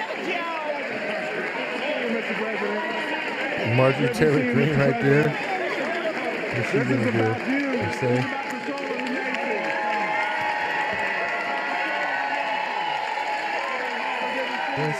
She has something in her hand.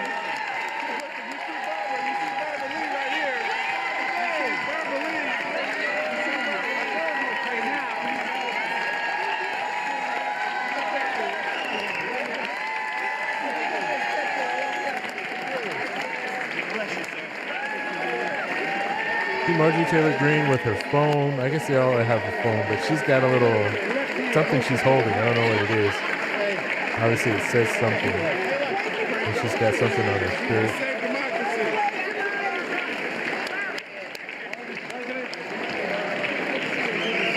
But that'll be on Twitter later. Marjorie Taylor Greene saying something.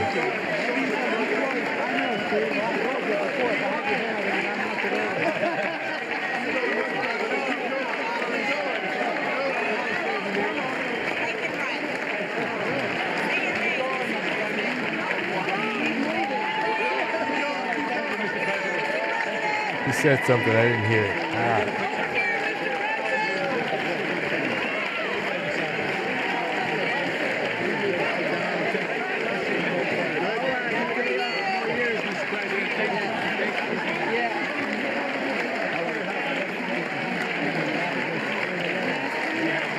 But see, that's all for publicity.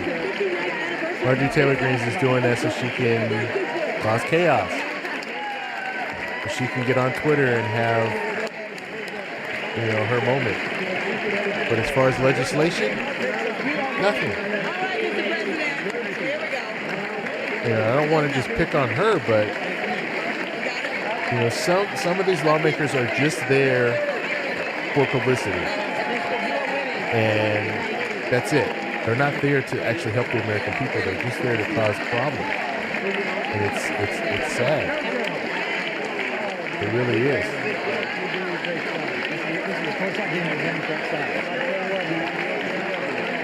Romney's there.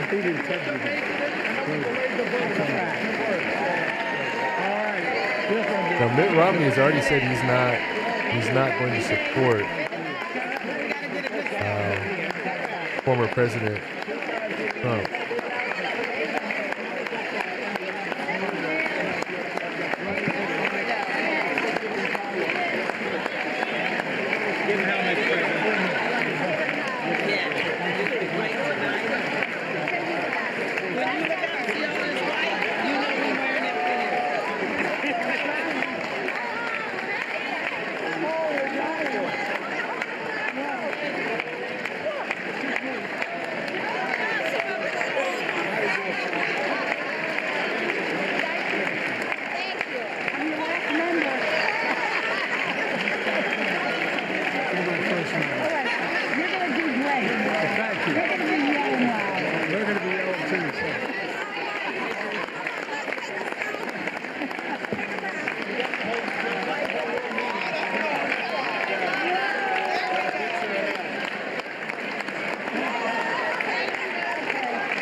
sir.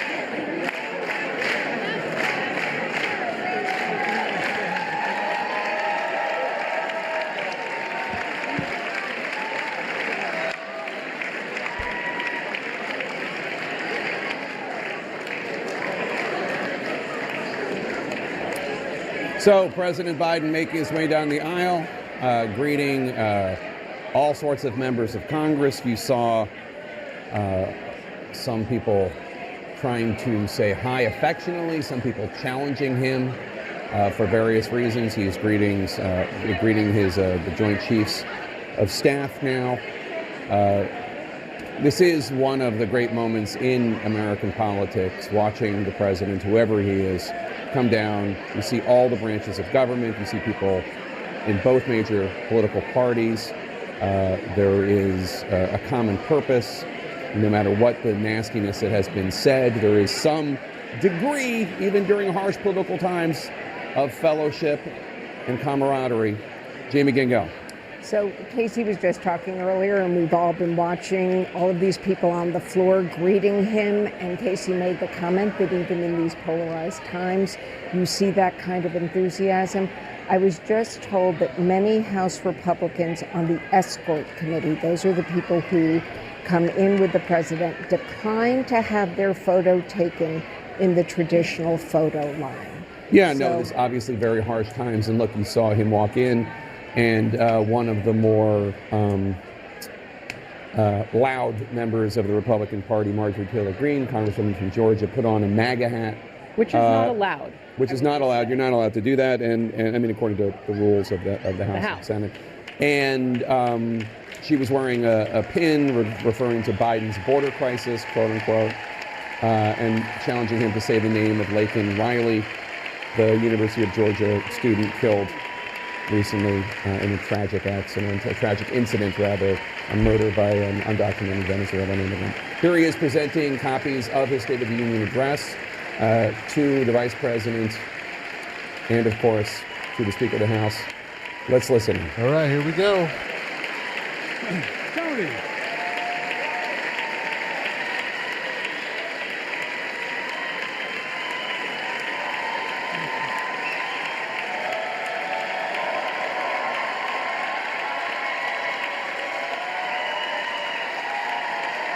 Thank you.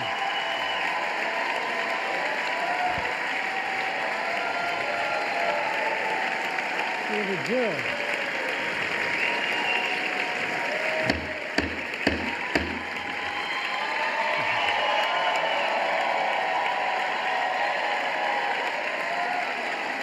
Good evening.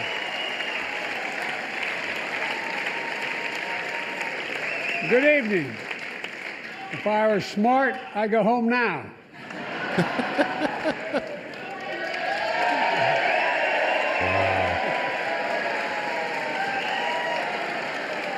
Mr. Speaker, Madam Vice President, members of Congress, my fellow Americans, in January 1941, Franklin Roosevelt came to this chamber to speak to the nation, and he said, "I address you at a moment unprecedented in the history of the Union. Hitler was on the march. War was raging in Europe. President Roosevelt's purpose was to wake up Congress and alert the American people that this was no ordinary time. Freedom and democracy were under assault in the world. Tonight, I come to this same chamber to address the nation. Now, it's we who face an unprecedented moment in the history of the Union. And yes, my purpose tonight is to wake up the Congress and alert the American people that this is no ordinary moment either. Not since President Lincoln and the Civil War have freedom and democracy been under assault at home as they are today. What makes our moment rare is that freedom and democracy are under attack both at home and overseas at the very same time. Overseas, Putin of Russia is on the march, invading Ukraine and sowing chaos throughout Europe and beyond. If anybody in this room thinks Putin will stop at Ukraine, I assure you he will not.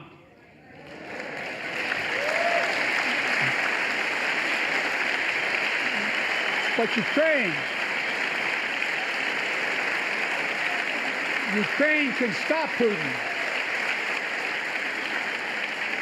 Ukraine can stop Putin if we stand with Ukraine and provide the weapons that needs to defend itself.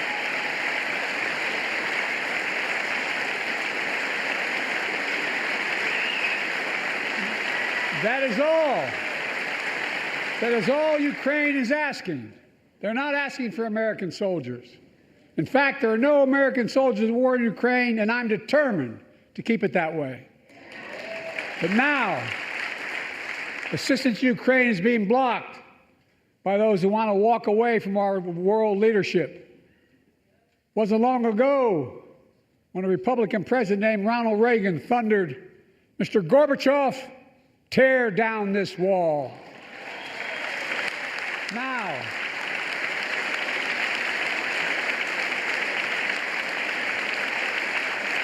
Now my predecessor, a former Republican president, tells Putin, quote, "Do whatever the hell you want."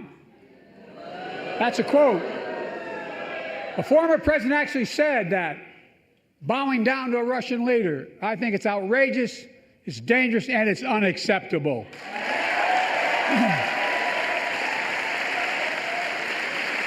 I don't think Speaker Johnson's going to be getting that much.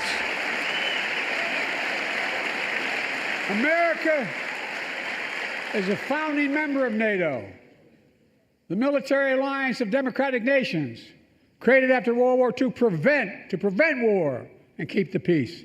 And today, we've made NATO stronger than ever. We welcomed Finland to the alliance last year. And just this morning, Sweden officially joined, and their minister is here tonight. Can they stand up? Welcome. Welcome, welcome, welcome.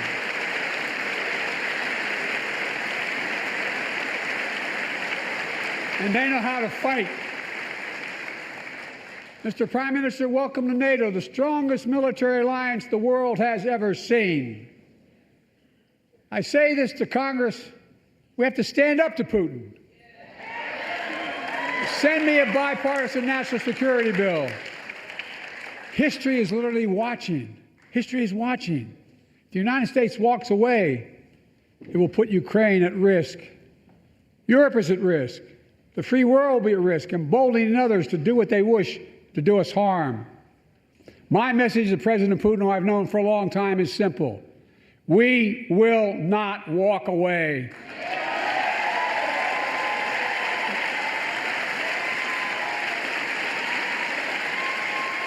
We will not bow down.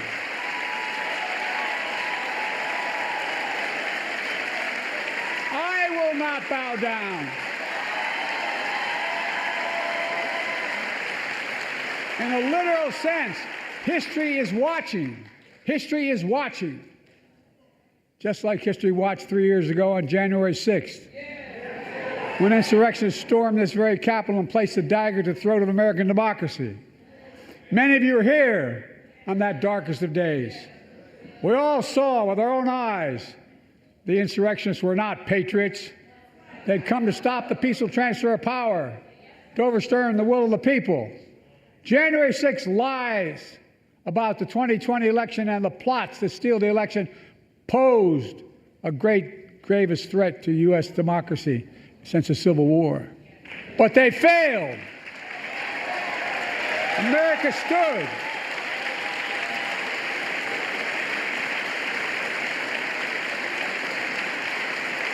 America stood strong, and democracy prevailed. So uncomfortable. We must be honest. The threat to democracy must be defended. My predecessor and some of you here seek to bury the truth about January 6th. I will not do that. This is the moment to speak the truth and to bury the lies. Here's the simple truth. You can't love your country only when you win.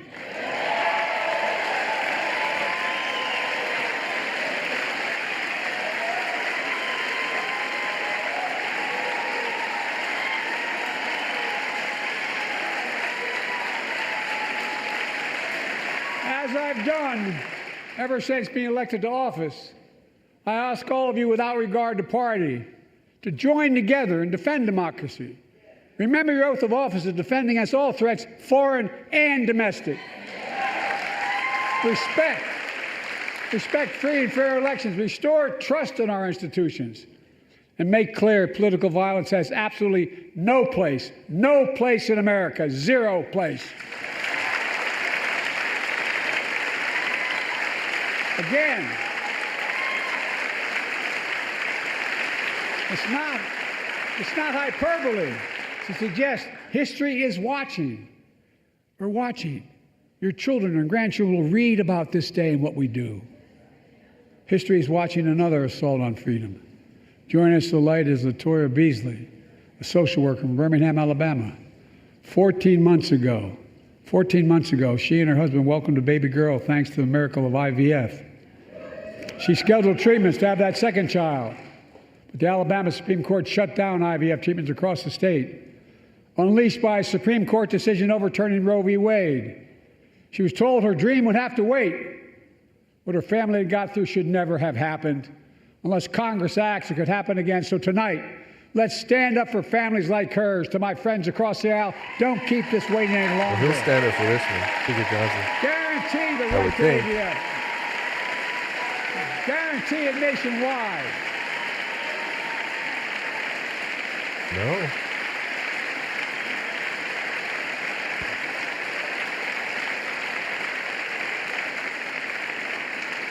Like most Americans, I believe Roe v. Wade got it right. I thank Vice President Harris for being an incredible leader, defending reproductive freedom, and so much more.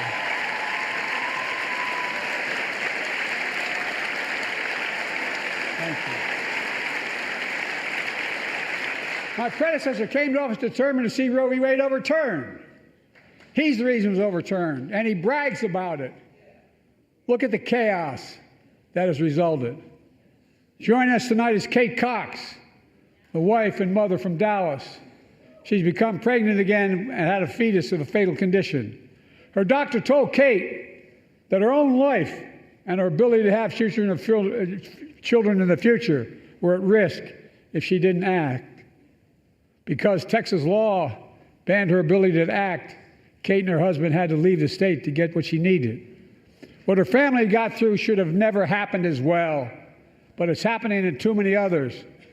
There are state laws banning the freedom to choose, criminalizing doctors, forcing survivors of rape and incest to leave their states to get the treatment they need.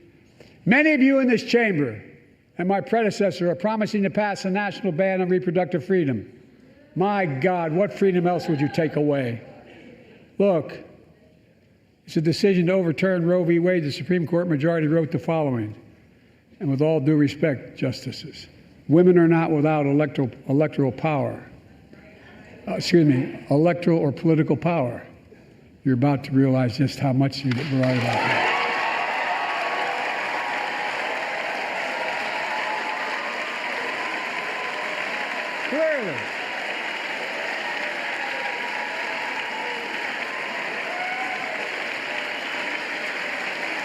Clearly,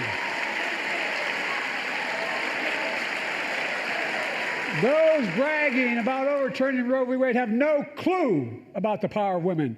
But they found out when reproductive freedom was on the ballot. We won in 2022 and 2020, and we'll win again in 2024.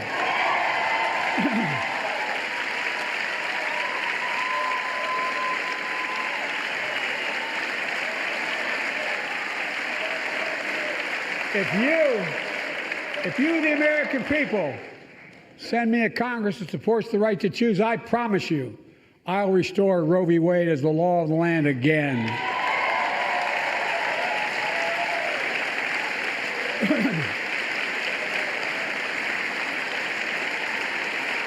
Folks, America cannot go back. I'm here tonight to show what I believe is the way forward, because I know how far we come. 4 years ago next week, before I came to office, the country was hit by the worst pandemic and the worst economic crisis in a century. Remember the fear, record losses? Remember the spikes in crime and the murder rate, raging virus? that took more than 1 million American lives, of loved ones, millions left behind, a mental health crisis of isolation and loneliness. A president, my predecessor, failed the most basic presidential duty that he owes to American people, the duty to care. I think that's unforgivable. I came to office determined to get us through one of the toughest periods in the nation's history. We have. It doesn't make news, but in 1,000 cities and towns, the American people are writing the greatest comeback story never told.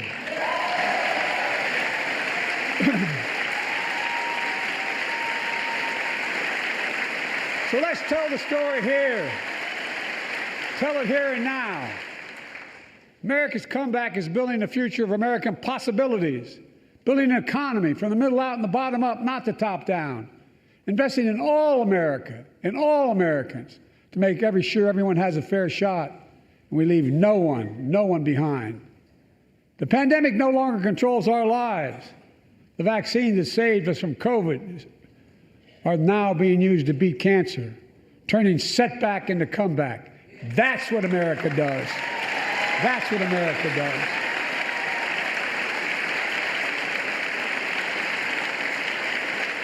Folks, my inherited economy is on the brink. Now our economy is literally the envy of the world. 15 million new jobs in just 3 years, a record, a record. Unemployment at 50-year lows. A record 16 million Americans are starting small businesses, and each one is a literal act of hope. With historic job growth and small business growth for Black and Hispanics and Asian Americans, 800,000 new manufacturing jobs in America and counting. Where is it written we can't be the manufacturing capital of the world? We are, we will. More people have health insurance today. More people have health insurance today than ever before. The racial wealth gap is as small as it's been in 20 years. Wages keep going up, inflation keeps coming down. Inflation has dropped from 9% to 3%, the lowest in the world and tending lower.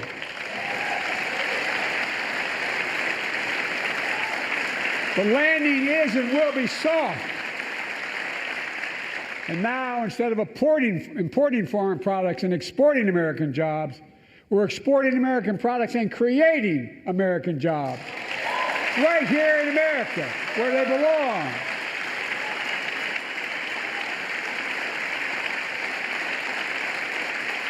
And it takes time, but the American people are beginning to feel it. Consumer studies show consumer confidence is soaring. Buy America has been the law of the land since the 1930s. Past administrations, including my predecessor, including some Democrats as well in the past, failed to buy American. Not anymore. On my watch, federal projects that you fund, like helping build American roads, bridges, and highways, will be made with American products and built by American workers.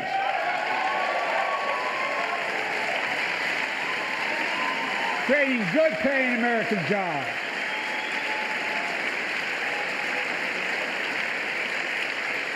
And thanks to our CHIPS and Science Act, the United States is investing more in research and development than ever before. During the pandemic, a shortage of semiconductors, chips, that drove up the price of everything from cell phones to automobiles. And by the way, we invented those chips right here in America. Well, instead of having to import them, private companies are now investing billions of dollars to build new chip factories here in America, creating tens of thousands of jobs. Many of those jobs paying $100,000 a year and don't require a college degree.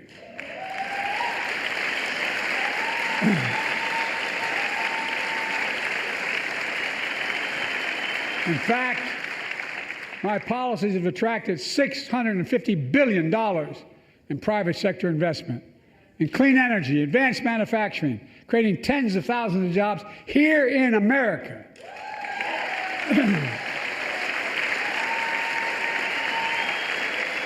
And thanks to our bipartisan infrastructure law, 46,000 new projects have been announced all across your communities. And by the way, I noticed some of you strongly voted against it, or they're cheering on that money coming in. I like it. I'm with you. I'm with you. And if any of you don't want that money in your district, just let me know. Modernize our roads and bridges, ports and airports, public transit systems. Removing poisonous lead pipes so every child can drink clean water without risk of brain damage.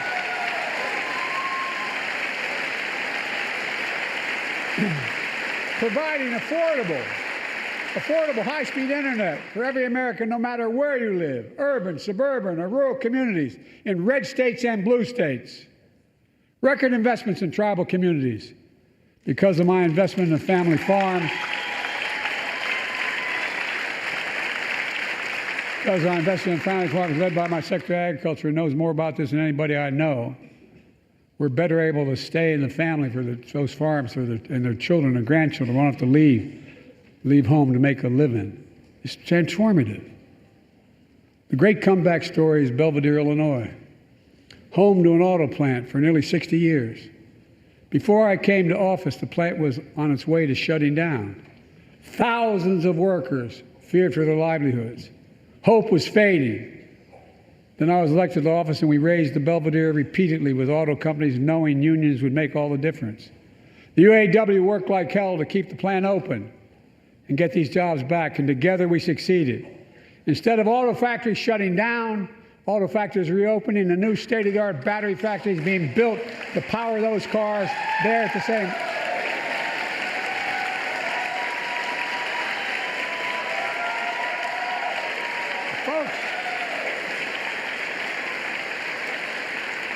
The folks of Belvidere, I say, instead of your town being left behind, your community is moving forward again.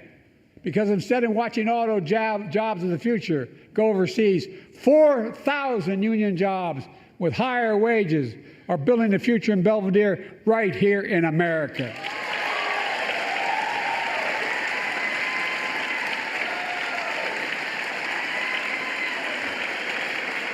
Here tonight is UAW President Shawn Fain, a great friend and a great labor leader. Shawn, where are you? Stand up.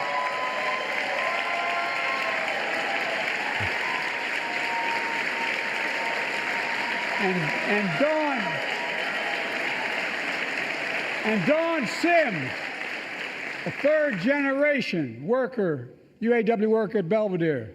Shawn, I was proud to be the first president to stand on the picket line, and today, Dawn has a good job in her hometown, providing stability for her family and pride and dignity as well. Showing once again, Wall Street didn't build America. They're not bad guys. They didn't build it, though. The middle class built the country, and unions built the middle class.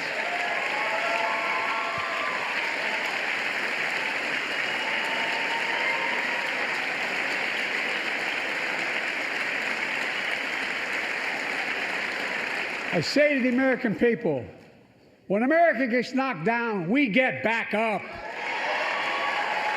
We keep going. That's America.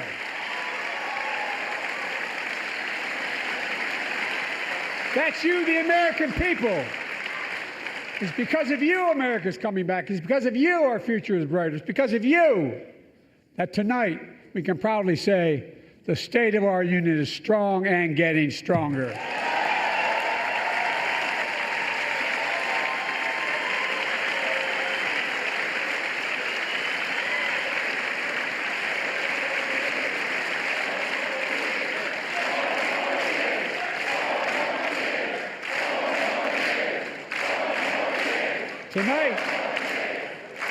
Tonight, I want to talk about the future of possibilities that we can build together. A future where the days of trickle-down economics are over and the wealthy and the biggest corporations no longer get all the tax breaks. And by the way, I understand corporations. I come from a state that has more corporations invested than every one of your states in the United States combined. And I represented it for 36 years. I'm not anti-corporation, but I grew up in a home where trickle-down economics didn't put much on my dad's kitchen table. That's why I determined to turn things around so middle class does well. When they do well, the poor go way up and the wealthy still do very well. We all do well. And there's more to do to make sure you're feeling the benefits of all we're doing. Americans pay more for prescription drugs than anywhere in the world. It's wrong, and I'm ending it.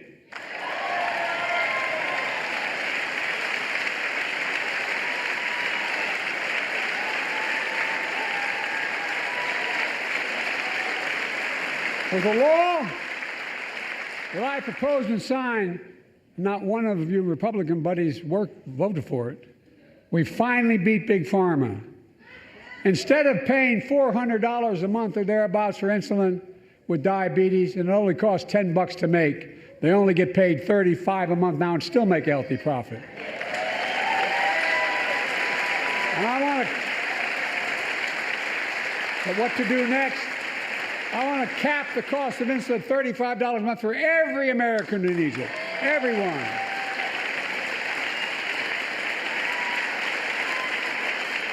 For years, people have talked about it, but finally we got it done and gave Medicare the power to negotiate lower prices on prescription drugs, just like the VA is able to do for veterans. That's not just saving seniors money, it's saving taxpayers money. We cut the federal deficit by $160 billion. Because Medicare will no longer have to pay those exorbitant prices to Big Pharma. This year, Medicare is negotiating lower prices for some of the costliest drugs on the market to treat everything from heart disease to arthritis. It's now time to go further and give Medicare the power to negotiate lower prices for 500 different drugs over the next decade. They're making a lot of money, guys. And they'll still be extremely profitable. Will not only save lives, it will save taxpayers another $200 billion.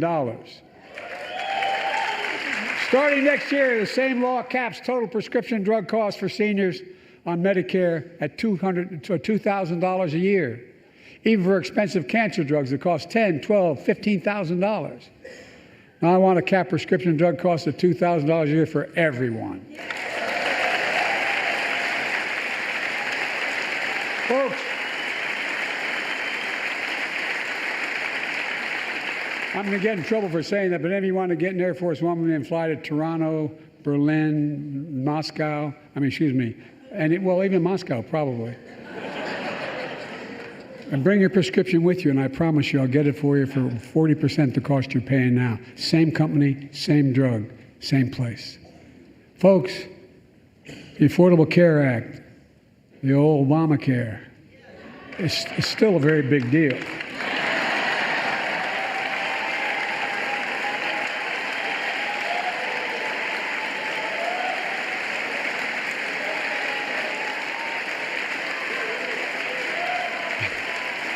Over 100 million of you can no longer be denied health insurance because of pre-existing condition. But my predecessor and many in this chamber want to take this prescription drug away by repealing the Affordable Care Act. I'm not going to let that happen. We stopped you 50 times before, and we'll stop you again. In fact, I'm not only protecting it, I'm expanding it. They enacted tax credits of $800 per person per year, reduce health care costs for millions of working families. That tax credit expires next year. I want to make that savings permanent.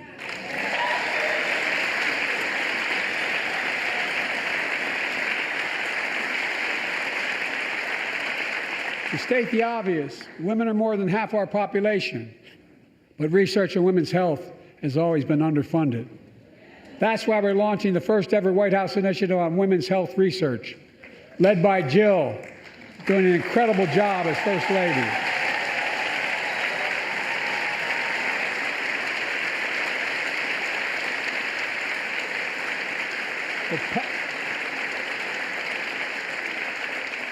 We'll pass my plan for $12 billion to transfer women's health research and benefit millions of lives all across America. I know the cost of housing is so important to you. If inflation keeps coming down, mortgage rates will come down as well, and the Fed acknowledges that. But I'm not waiting. I want to provide an annual tax credit that will give Americans $400 a month for the next 2 years as mortgage rates come down, to put toward their mortgages when they buy their first home or trade up for a little more space. Just for 2 years.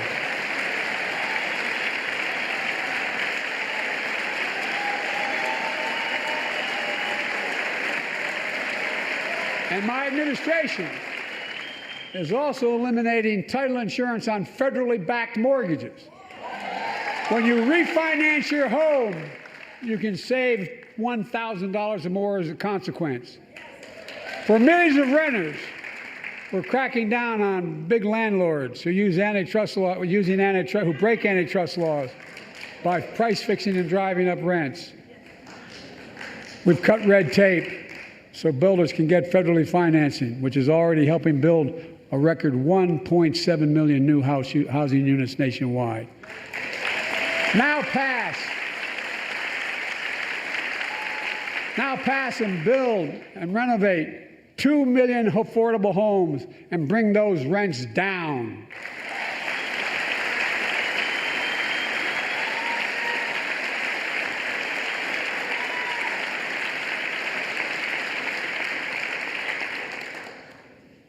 To remain the strongest economy in the world, we need to have the best education system in the world.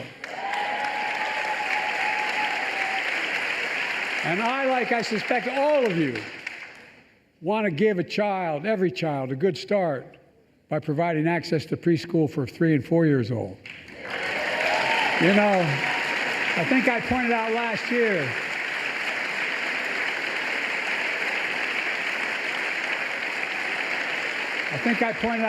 year, that children coming from broken homes where there's no books, and not read to, not spoken to very often, start school, kindergarten, or first grade, having heard 1 million fewer words spoken. Well, studies show that children who go to preschool are nearly 50% more likely to finish high school, go on to earn a 2- and 4-year degree, no matter what their background is.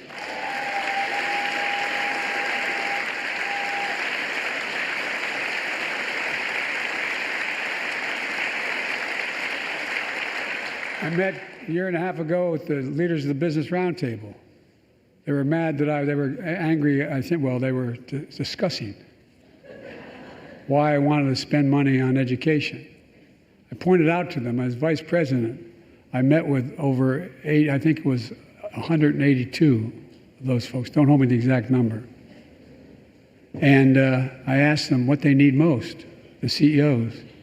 And you've had the same experience on both sides of the aisle. They say a better educated workforce, right? So I looked at them and I say, I come from Delaware. DuPont used to be the 8th largest corporation in the world. And every new enterprise they bought, they educated the workforce to that enterprise. But none of you do that anymore. Why are you angry with me providing you the opportunity for the best educated workforce in the world? And they all looked at me and said, I think you're right. I want to expand high-quality tutoring and summer learning to see that every child learns to read by 3rd grade.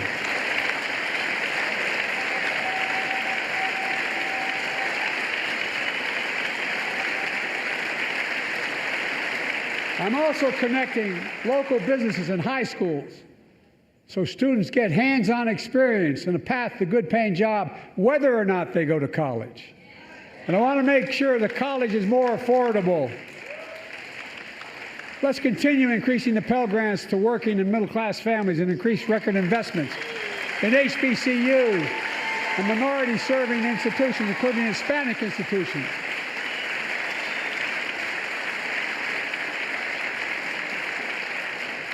When I was told I couldn't universally just change the way in which we dealt with student loans, I fixed 2 student loan programs that already existed to reduce the burden of student debt for nearly 4 million Americans, including nurses, firefighters, and others in public service. Like Keenan Jones, a public educator from Minnesota, who's here with us tonight. Keenan, where are you? Keenan, thank you. He's educated hundreds of students so they can go to college. Now he's able to help, after debt forgiveness, get his own daughter to college.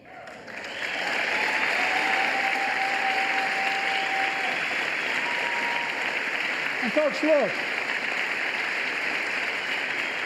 such relief is good for the economy because folks are now able to buy a home, start a business, start a family. While we're at it, I want to give public school teachers a raise.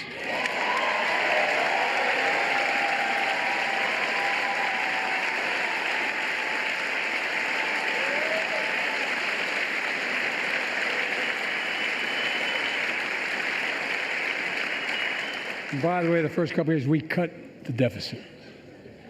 Now, let me speak to the question of fundamental fairness for all Americans.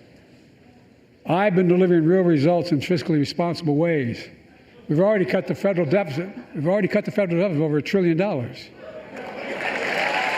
signed the bipartisan deal to cut another $1 trillion in the next decade. It's my goal to cut the federal deficit another $3 trillion by making big corporations and very wealthy finally beginning to pay their fair share.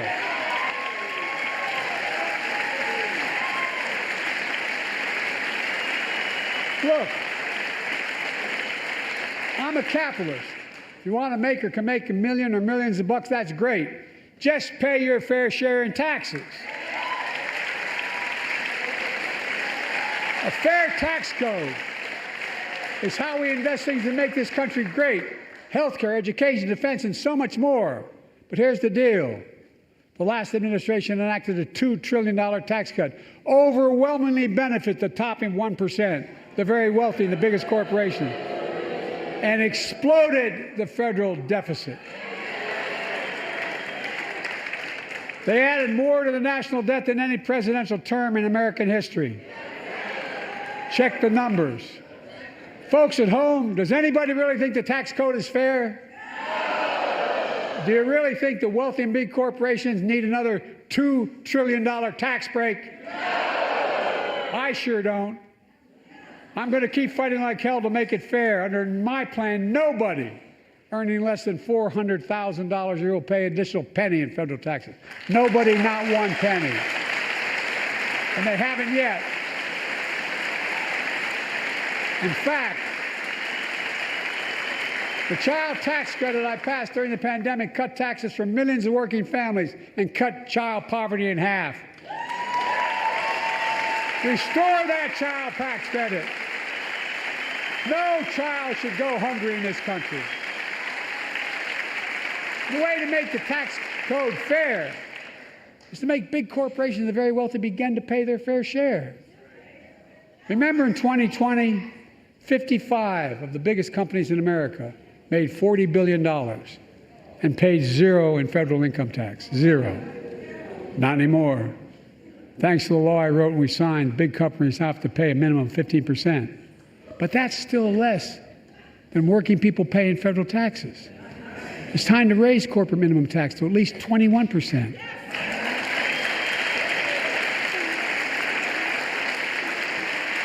So every big corporation finally begins to pay their fair share. I also want to end tax breaks for big pharma, big oil, private jets, massive executive pay when it's only supposed to be $1 million that could be deducted. They can pay them $20 million if they want, but deduct $1 million. End it now. You know, there are 1,000 billionaires in America. You know what the average federal tax is for those billionaires? No. They're making great sacrifices, 8.2%. That's far less than the vast majority of Americans pay. No billionaire should pay a lower federal tax rate than a teacher, a sanitation worker, or a nurse.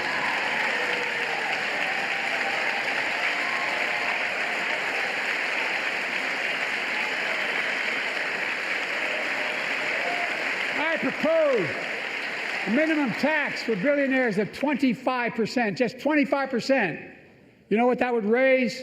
That would raise $500 billion over the next 10 years. And imagine what that could do for America. Imagine a future with affordable child care. Millions of families can get they need to go to work to help grow the economy. Imagine a future with paid leave, because no one should have to choose between working and taking care of their sick family member. Imagine the future of home care and elder care, and people living with disabilities so they can stay in their homes and family caregivers can finally get the pay they deserve. Tonight, let's all agree once again to stand up for seniors. Many of my friends on the other side of the aisle want to put Social Security on the chopping block. If anyone here tries to cut Social Security, Medicare, or raise the retirement age, I will stop you.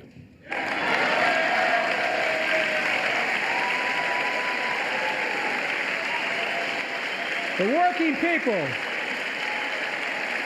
people who built this country pay more into Social Security than millionaires and billionaires do. It's not fair. We have two ways to go. Republicans can cut Social Security and give more tax breaks to the wealthy. That's the proposal. Oh no, you guys don't want another $2 trillion tax cut? I kind of thought that's what your plan was. Well, that's good to hear. You're not going to cut another $2 trillion for the super wealthy. That's good to hear. I'll protect and strengthen Social Security and make the wealthy pay their fair share.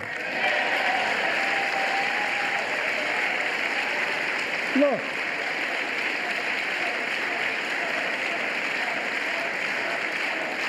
too many corporations raise prices to pad their profits, charging more and more for less and less. That's why we're cracking down on corporations that engage in price gouging and deceptive pricing, from food to health care to housing. In fact, the snack companies think you won't notice if they change the size of the bag and put a hell of a lot fewer, same size bag, put fewer chips in it. No, I'm not joking. It's called shrinkflation. Pass Bobby Casey's bill and stop this. I really mean it.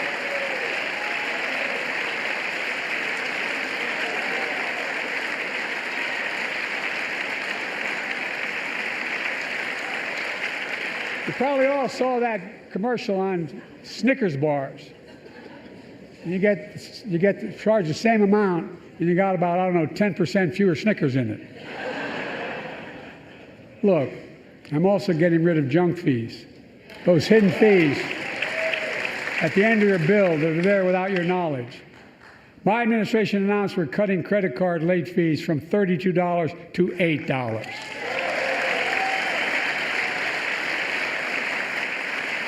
Banks and credit card companies are allowed to charge what it costs them to instigate the collection. And that's more, a hell of a lot, like $8 and 30-some dollars. They don't like it. The credit card companies don't like it. But I'm saving American families $20 billion a year with all the junk fees I'm eliminating.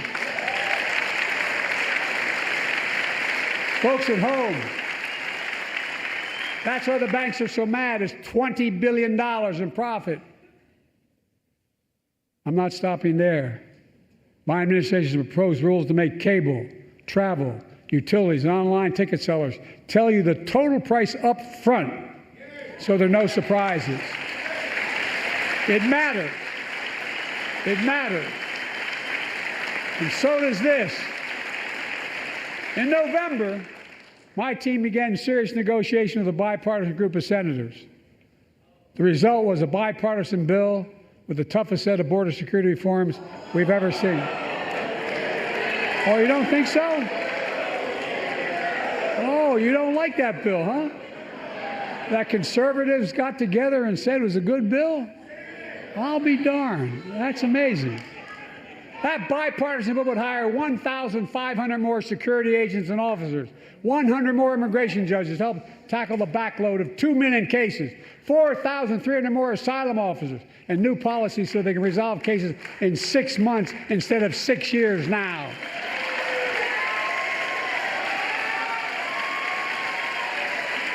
What are you against? 100 more high-tech drug detection machines to significantly increase the ability to screen and stop vehicles smuggling fentanyl into America. That's killing thousands of children. This bill would save lives and bring order to the border. It will also give me and any new president new emergency authority to temporarily shut down the border when the number of migrants at the border is overwhelming. The Border Patrol Union has endorsed this bill. The Federal Chamber of Commerce is, yeah. You're saying low. Look at the facts. I know you know how to read.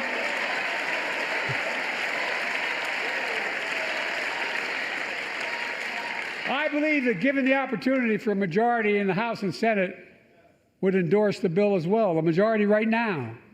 But unfortunately, politics has derailed this bill so far. I'm told my predecessor called members of Congress in the Senate to demand they block the bill. He feels political win, he viewed it as a political win for me and a political loser for him. It's not about him, it's not about me. I'd be a winner. Not really.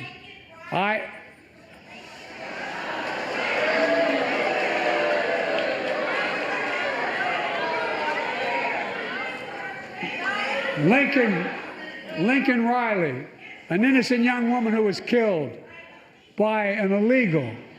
That's right. But how many of the thousands of people being killed by illegals? To her parents, I say, my heart goes out to you, having lost children myself. I understand. But look, if we change the dynamic at the border, people pay these smugglers $8,000 to get across the border because they know if they get by and let into the country, it's 6 to 8 years before they have a hearing. And it's worth taking the chance of the $8,000. But if it's only 6 weeks, the idea is it's highly unlikely that people will pay that money and come all that way knowing that they'll be able to be kicked out quickly. Folks, I would respectfully suggest my Republican friends owe it to the American people, get this bill done. We need to act now.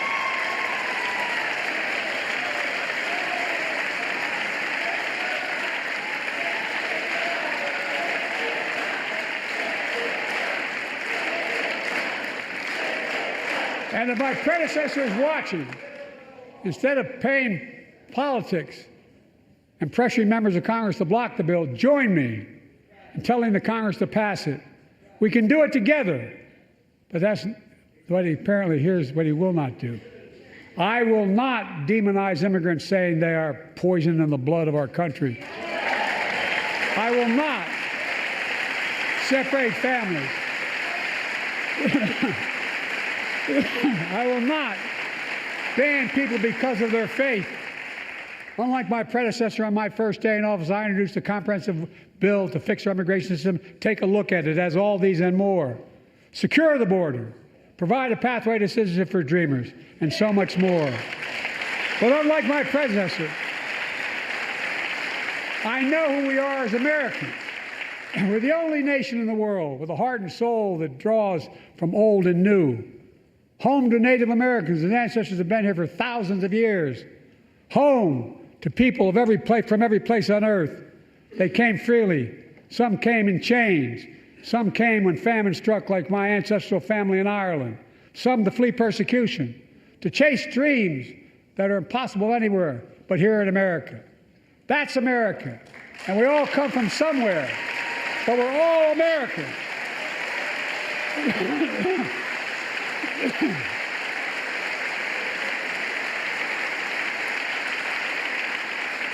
Look, folks,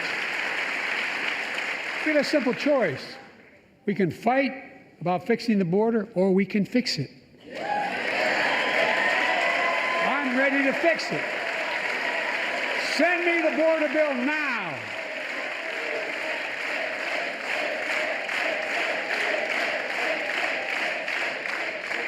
A transformational moment in history happened 59 years ago today in Selma, Alabama.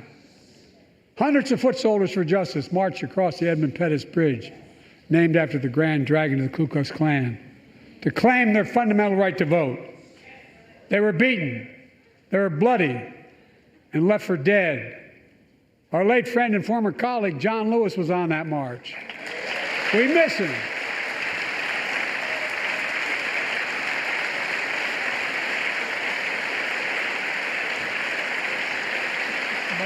Joining us tonight Our other marchers, both in the gallery and on the floor, including Betty Mae Fikes, known as the voice of Selma, the daughter of gospel singers and preachers. She sang songs of prayer and protest on that bloody Sunday to help shake the nation's conscience. 5 months later, the Voting Rights Act passed and was signed into law.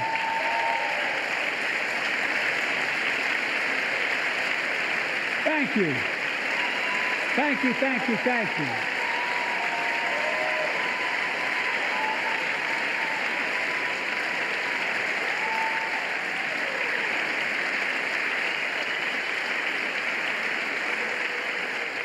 But 59 years later, there are forces taking us back in time.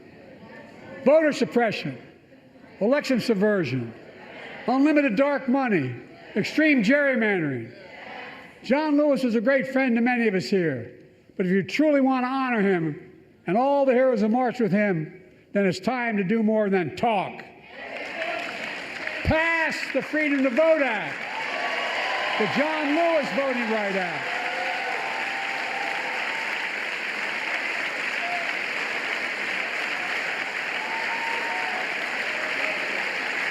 And stop denying another core value of America, our diversity across American life. Banning books, it's wrong. Instead of erasing history, let's make history. I want to protect fundamental rights. Pass the Equality Act. And my message to transgender Americans, I have your back. Pass the PRO Act for workers' rights. Raise the federal minimum wage, because every worker has a right to a decent living more than $7 an hour. We're also making history by confronting the climate crisis, not denying it. I don't think any of you think there's no longer a climate crisis. At least I hope you don't. I'm taking the most significant action ever on climate in the history of the world. I'm cutting our carbon emissions in half by 2030, creating tens of thousands of clean energy jobs, like the IBEW work is building and installing 500,000 electric vehicle charging stations. Conserving 30% of America's lands and waters by 2030. And taking action on environmental justice fence line communities smothered by the legacy of pollution. And pattern after the Peace Corps and AmeriCorps, I launched the Climate Corps to put 20,000 young people to work in the forefront of our clean energy future. I'll triple that number in a decade.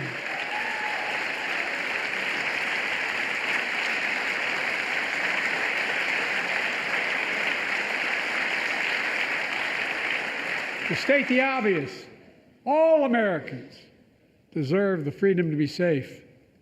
And America is safer today than when I took office. Year before I took office, murder rates went up 30%. 30% they went up. The biggest increase in history. It was then, through my American Rescue Plan, which every American voted against, I might add, we made the largest investment in public safety ever. Last year, the murder rate saw the sharpest decrease in history. Violent crime fell to one of its lowest levels in more than 50 years.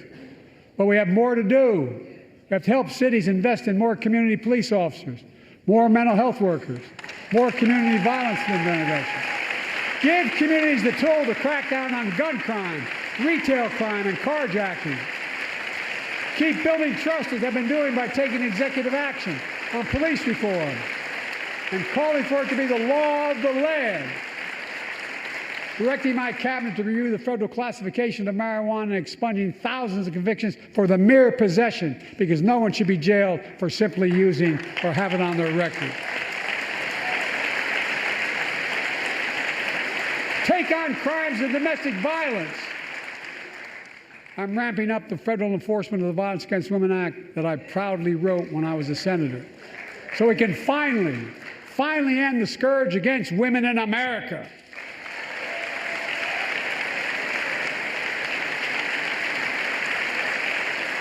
There are other kinds of violence I want to stop.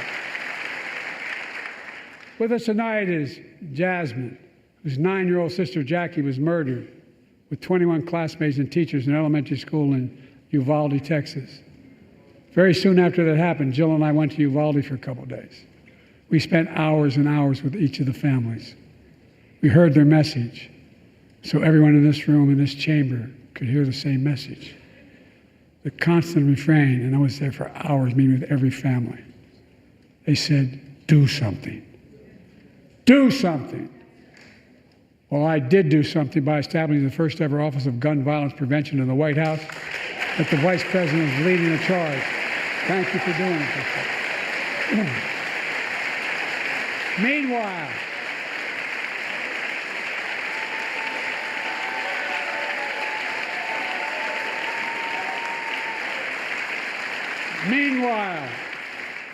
my predecessor told the NRA he's proud he did nothing on guns when he was president.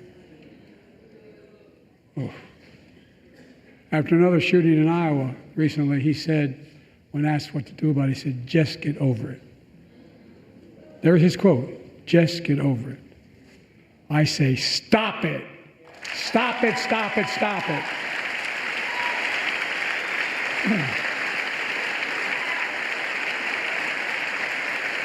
I'm proud we beat the NRA when I signed the most significant gun safety law in nearly 30 years because of this Congress.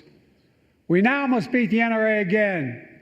I'm demanding a ban on assault weapons and high-capacity magazines. Pass universal background checks. None of this. I taught the Second Amendment for 12 years.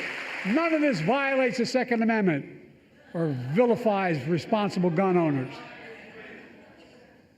You know, as we manage challenges at home, we're also managing crises abroad, including in the Middle East. I know the last 5 months have been gut-wrenching for so many people, for the Israeli people, for the Palestinian people, and so many here in America. This crisis began on October 7th with a massacre by a terrorist group called Hamas, as you all know. 1,200 innocent people, women and girls, men and boys, slaughtered after enduring sexual violence. The deadliest day for the Jewish people since the Holocaust, and 250 hostages taken. Here in this chamber tonight are families whose loved ones are still being held by Hamas. I pledge to all the families that we will not rest until we bring every one of your loved ones home. We also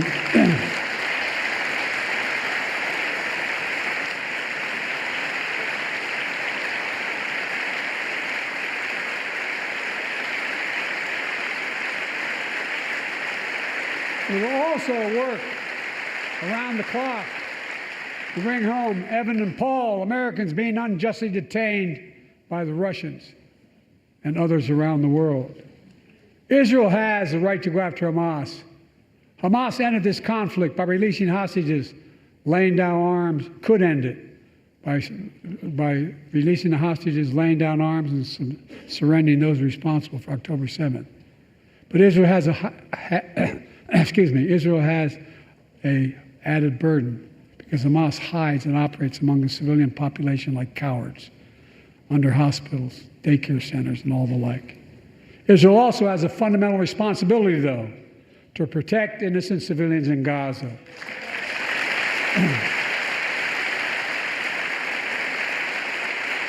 This war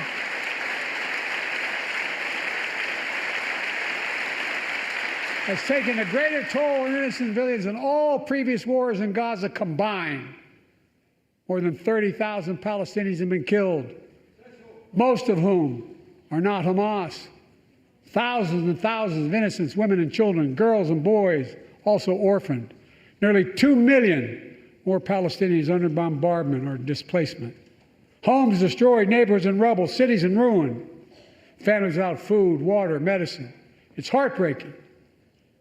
I've been working nonstop to establish an immediate ceasefire that would last for 6 weeks to get all the prisoners released, all the hostages released, to get the hostages home and ease the intolerable and humanitarian crisis and build toward an enduring something more enduring. The United States has been leading international efforts to get more humanitarian assistance to Gaza. Tonight, I'm directing the U.S. military to lead an emergency mission to establish a temporary pier in the Mediterranean on the coast of Gaza that can receive large shipments carrying food, water, medicine, and temporary shelters. No U.S. boots will be on the ground. A temporary pier will enable a massive increase in the amount of humanitarian assistance getting into Gaza every day.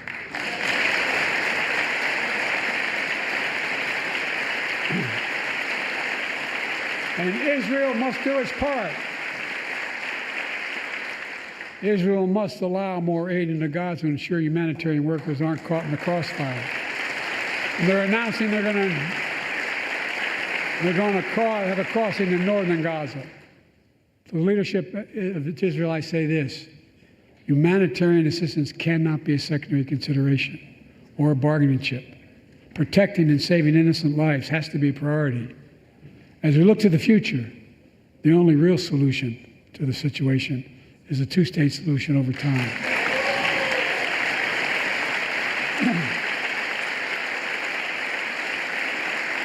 And I say this as a lifelong supporter of Israel. My entire career, no one has a stronger record with Israel than I do. I challenge any of you here. I'm the only American president to visit Israel in wartime. But there is no other path that guarantees Israel's security and democracy. There is no other path that guarantees that Palestinians can live in peace with peace and dignity. And there's no other path that guarantees peace between Israel and all of its neighbors, including Saudi Arabia, with whom I'm talking. Creating stability in the Middle East also means containing the threat posed by Iran. That's why I built a coalition of more than a dozen countries to defend international shipping and freedom of navigation in the Red Sea. I've ordered strikes to degrade the Houthi capability and defend U.S. forces in the region. As Commander-in-Chief, I will not hesitate to direct further measures to protect our people and our military personnel.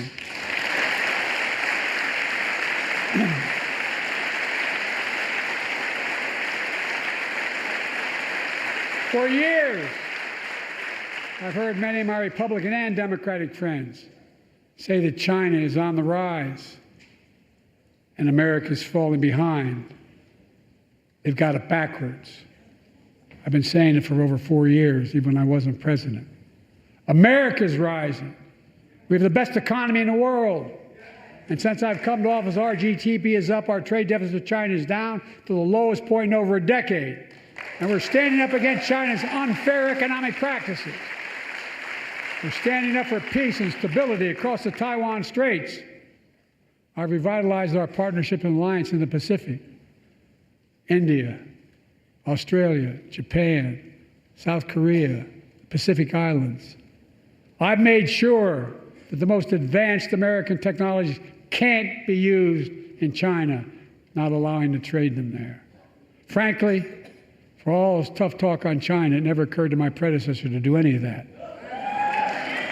I want competition with China, not conflict.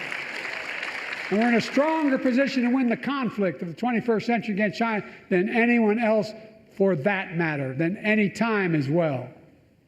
Here at home, I've signed over 400 bipartisan bills, but there's more to pass my unity agenda. Strengthen penalties on fentanyl trafficking. You don't want to do that, huh? Pass bipartisan privacy legislation to protect our children online. Harness the promise of AI to protect us from peril. Ban AI voice impersonations and more. And keep our truly sacred obligation to train and equip those we send into harm's way and care for them and their families when they come home and when they don't.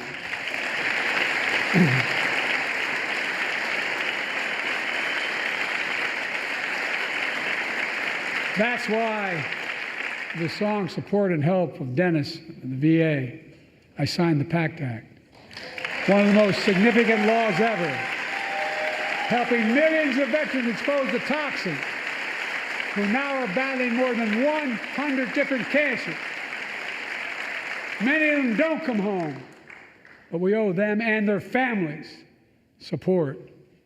We owe it to ourselves to keep supporting our new health research agency called ARPA-H, and remind us that we can do big things like end cancer as we know it, and we will.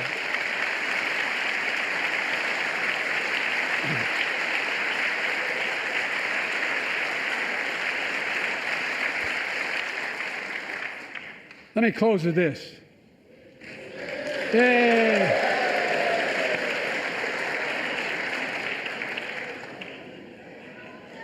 I know you don't want to hear any more, Lindsay, but I got to say a few more things. I know it may not look like it, but I've been around a while. When you get to be my age, certain things become clearer than ever. I know the American story. Again and again, I've seen the contest between competing forces in the battle for the soul of our nation, between those who want to pull America back to the past and those who want to move America into the future. My lifetime has taught me to embrace freedom and democracy, a future based on core values that have defined America: honesty, decency, dignity, equality, to respect everyone, to give everyone a fair shot, to give hate no safe harbor. Now, other people my age see it differently. The American story of resentment, revenge, and retribution, that's not me. I was born amid World War II, when America stood for the freedom of the world. I grew up in Scranton, Pennsylvania, and Claymont, Delaware, among working-class people who built this country. I watched in horror as two of my heroes, like many of you did, Dr. King and Bobby Kennedy, were assassinated.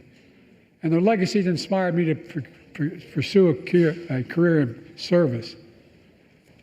I left the law firm and became a public defender because my city of Wilmington was the only city in America occupied by the National Guard after Dr. King was assassinated because of the riots. And I became a county councilman almost by accident.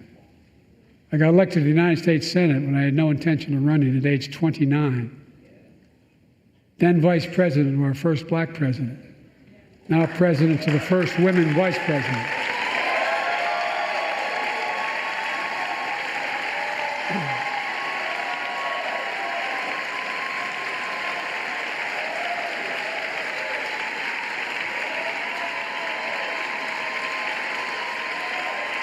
In my career, I've been told I was too young. By the way, they're going to let me on the Senate elevators for votes sometimes. They're not a joke. And I've been told I'm too old. Whether young or old, I've always known what endures. I've known our North Star. The very idea of America is that we're all created equal and deserves to be treated equally throughout our lives. We've never fully lived up to that idea, but we've never walked away from it either. And I won't walk away from it now. I'm optimistic. I really am. I'm optimistic, Nancy.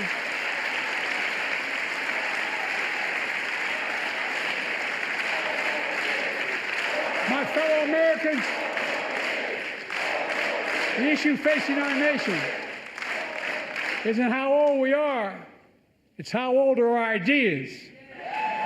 Hate, anger, revenge, retribution are the oldest of ideas. But you can't lead America with ancient ideas that only take us back. You lead America, the land of possibilities. You need a vision for the future and what can and should be done. Tonight you've heard mine. I see a future where defending democracy, you don't diminish it. I see a future where we restore the right to choose and protect our freedoms, not take them away. I see a future where the middle class finally has a fair shot and the wealthy have to pay their fair share in taxes. I see a future where we save the planet from the climate crisis and our country from gun violence. Above all, I see a future for all Americans. I see a country for all Americans. And I will always be president for all Americans because I believe in America. I believe in you, the American people. You're the reason we've never been more optimistic about our future than I am now. So let's build the future together. Let's remember who we are. We are the United States of America. And there is nothing beyond our capacity when we act together. God bless you all, and may God protect our troops. Thank you, thank you, thank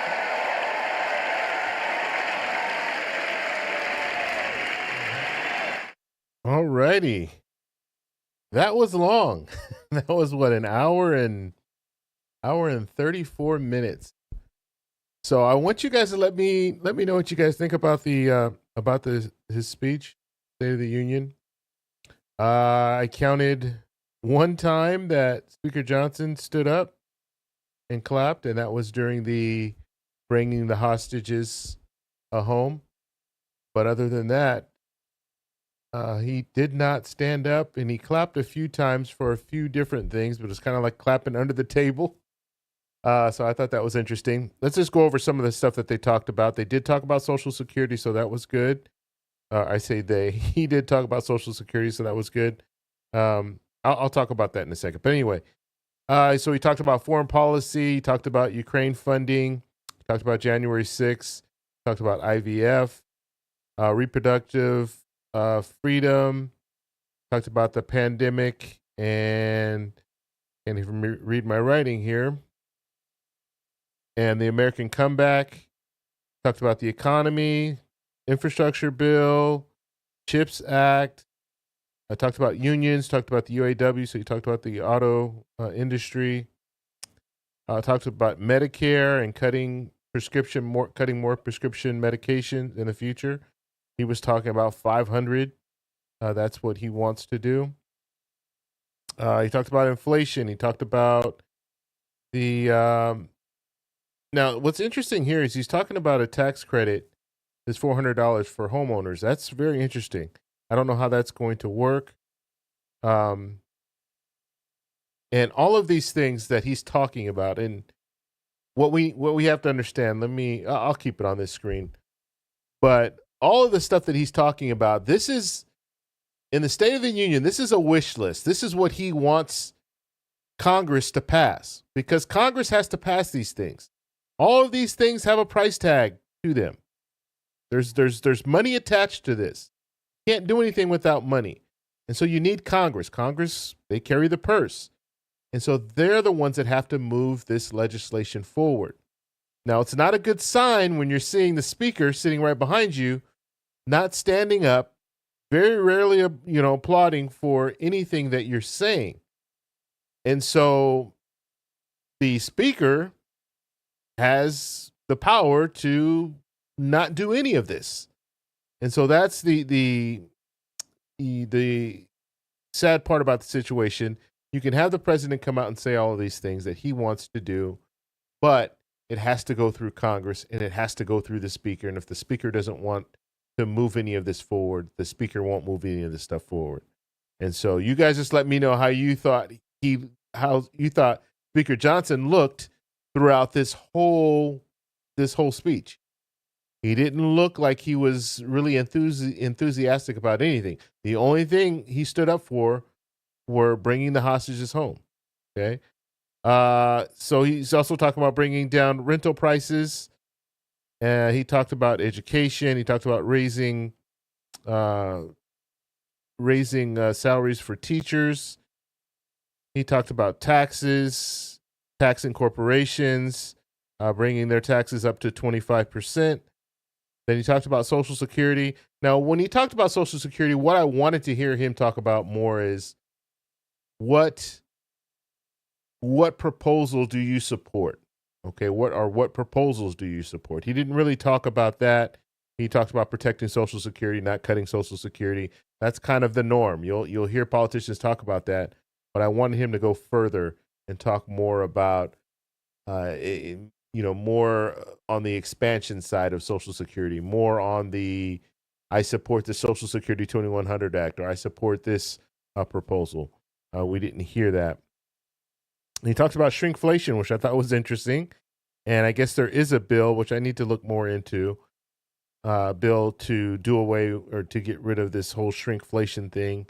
I would just, I mean, you don't even have to have, they can make it a law that says if they're starting to reduce the size of packages, that they need to post that somewhere on the actual package. So we'll see what this, I'm going to see what the bill's all about. He talked about junk fees, which I'm a strong proponent for getting rid of these junk fees when you're booking airfare, when you're booking anything, not anything, but a lot of things. You look at the price, and then you don't get that final price until the very last screen. So I'm not for stuff like that. So he also talked about credit card fees and something about dropping it from $35 down to $8 when it comes to the fees that you have to pay. I don't know if that's late fees or what have you. What else did he talk about?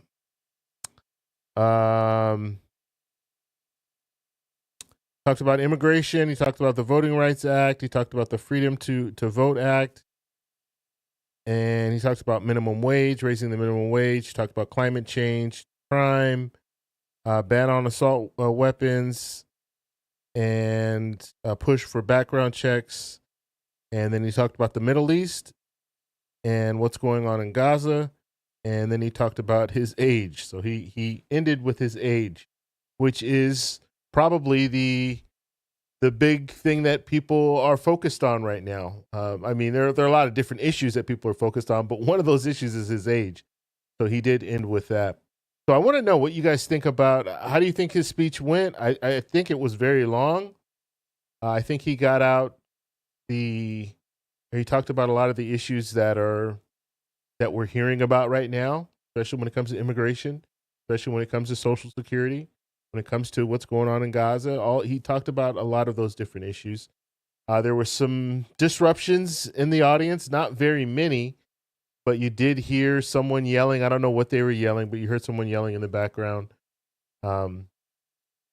And then I don't know, they yelled and then left, or someone escorted them out. I don't know. They showed the audience and you could see someone leaving there. You heard some other lawmakers saying different things, yelling different things. So all in all, I think he did hit the key points. And so we'll have to see what Congress does with what he is talking about. Now, what I would expect to see is some proposals come out that relate to some of the things that he talked about. That $400 credit that he was talking about, I'm very interested when it comes to homeowners. I'm very interested to see what he's talking about there. And I don't know if it's a $400. I believe he said it was $400 a month for 2 years. So that could be something similar to a child tax credit, or even similar to like a stimulus check for people who own homes. So we'll have to see what proposal comes out from that. But as I stated, the reason why things don't get done is because you have to get everything through Congress. So he can have his wish list. He can come out and say, this is what I would like to do. This is what we should do when it comes to the border. This is what we should do here. This is what we should do here. But if Congress doesn't want to go along with it, it's not going to go anywhere.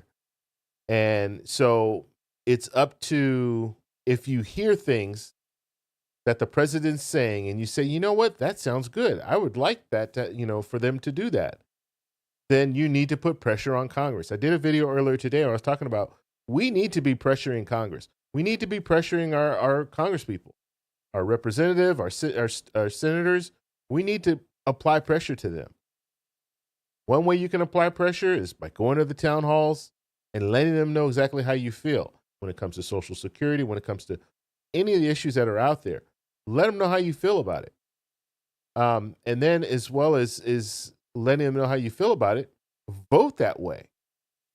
So if you have lawmakers that are out there right now that are running for re-election, and we'll go back as soon as they do the response, we'll show that as well. But when you have these lawmakers that are out there that are just not doing any work and they have nothing to show for the last 2 years, if they're a representative and they've been there for 2 years, they have nothing to show for it, don't vote for those people because they're not going to do anything. Even if you agree with their policies, let's say, I'll give you an example. We'll say Marjorie Taylor Greene, because she's out there right now. She hasn't moved forward any legislation. She hasn't authored any significant bills. She has passed nothing. She's just there. And even if you're a Republican and say you're in her district, she's not moving anything forward. You would be better off voting for the other Republican who's running. If there's another Republican that's running against her, you'd be better off doing that than voting for her, because all she wants to do is get on Twitter. And I'm telling you, she was recording what she was talking about with the president coming down the aisle, and she's saying say her name with the holding a little thing, and then wearing her MAGA hat, which you're not supposed to have a campaign, or it's not even literature, but you can't wear like campaign stuff on the House floor. And so she's breaking the rules by doing that. She doesn't care, has no respect for the rules. And so she's just doing this so she can get on Twitter and show, hey, look, I stood up to the president and told him say her name. And it's not doing the people's business. All she's doing is trying to make herself, I don't know. You guys could fill in the blank with what she's trying to do, but she's not legislating. She's not trying to help the American people. Because you think about, is that helping the American people, lashing out at the president? Is that help the American people? No. Does it help the American people that you're wearing, it's just, yeah. Wearing a MAGA hat, does that help the American people? Do something that helps the American people. That's what I have an issue with, okay? And it's not just Republicans that are doing this. Democrats do the same thing. But you have a lot of Republicans right now, I won't say a lot, but you have some Republicans right now that are really holding up a lot of legislation that could be helping the American people. And that's the sad part about this whole situation. And we watched the speaker. We watched Speaker Johnson just sit there the whole time. You're going to tell me he didn't agree with any of that stuff that was being said? He didn't agree with any of it. I mean, there was even a spot where President Biden was talking about the push for allowing 3-year-olds to, really pushing kids to start preschool early so they can read at 3 years old. And people got up and they applauded that. He didn't get up and applaud that? Are you serious? I mean, it's just crazy. So when I see stuff like that, it's really disheartening. But what we're going to show as soon as they go to the response here, we'll turn the audio back up. But let me know what you guys think. Let me know what you think. And then also in the chat, make sure you guys are respectful to each other. If I see that you're not being respectful, if I see you using profanity or you're saying things, that you shouldn't be saying about other people, then I'm just going to block you. Okay, I'm going to block you from the chat so you won't be able to chat at all. So make sure you're being respectful. Let's see. And we'll show, while we're waiting here, we'll show a few things you guys are saying here. Let's see. Susan's saying, Marjorie Taylor Greene just takes up space and is most disrespectful, ignorant politician. Hey, okay, yeah. Susan's going in on her. So, yeah, when you have politicians that are just there and they're not doing anything, those politicians, they need to go. They need to go. And we're looking at a situation right now with Lauren Boebert where she is struggling to, and she might not, I mean, she doesn't look good right now. She's running against, in the primary right now. It doesn't look like she's going to be able to win that seat in Colorado. And so another person, in my opinion, that didn't really do anything. She was just there and getting on Twitter and that was all that she was about. She wasn't about legislation and moving things forward. Let's see, $8 on credit cards instead of $35. Yeah, so I'm guessing those are like late fees or something like that. Let me tell you something though. When it comes to credit cards, you should never have a late fee because if you're going to use a credit card, make sure you pay it off every month. If you can't pay it off every month, don't use a credit card because it's the worst. And I'm telling you from a person who has a lot. I have like 12 credit cards. And I get the travel credit cards because I like to travel. So I get to earn the points and stuff like that. But I will always pay them off every month. And I don't use them all every month. I just, I use the reason, I'll just say this real quickly. The reason why I have multiple credit cards is because you use certain credit cards for certain things. If I go to a restaurant, I use one credit card because it earns me more points. If I go to the grocery store, I use a different credit card because it earns me more points. If I booking airfare, I use my airline branded credit card because it earns me more points. So that's why I have so many different credit cards. So I don't use them all every month. But yeah, you need to pay those off. If you're not paying them off every month, then there's no reason to even get them. Okay, let's see. Let's see. OMG says, the one I want to see voted out. The one I want to see voted out in my area is Lauren Boebert. Okay. So let's see. Anything else? All right, is saying like your take on Marjorie Taylor Greene. All right, it's interesting they haven't done the response yet. It's relatively quickly after. I'm going to open it up to see what they're talking about. Comfortable he is in this environment. We were talking about that before he started to speak. He loves the Congress. He loves the Senate. He loves the opportunity to go back and forth. He loves the House. And so this was really a moment for him to show command, which you saw him do as he was going back. And I want you guys in the chat. Let me know what how you think he did. A 1 for you think he did good. A 2 for you think he didn't do good. And if you want to explain, you can explain as well. But just let me know. 1 for good, 2 for bad, as far as his speech.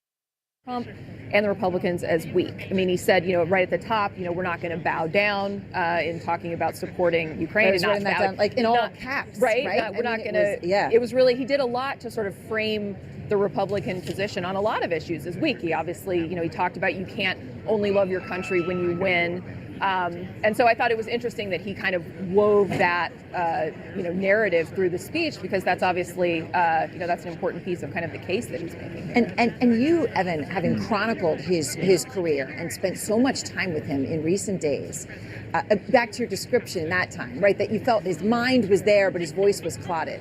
Yeah. His voice was not clouded tonight. No, this is a guy who came out with a very clear intention to show Americans what he thinks people around him see. And this is what you often hear described from people who've spent time with him behind the scenes. Look, he got out there, and from the very beginning, he was comfortable in that chamber. He wanted to get up there on the lecture. He was not rushing. He was spending time with people.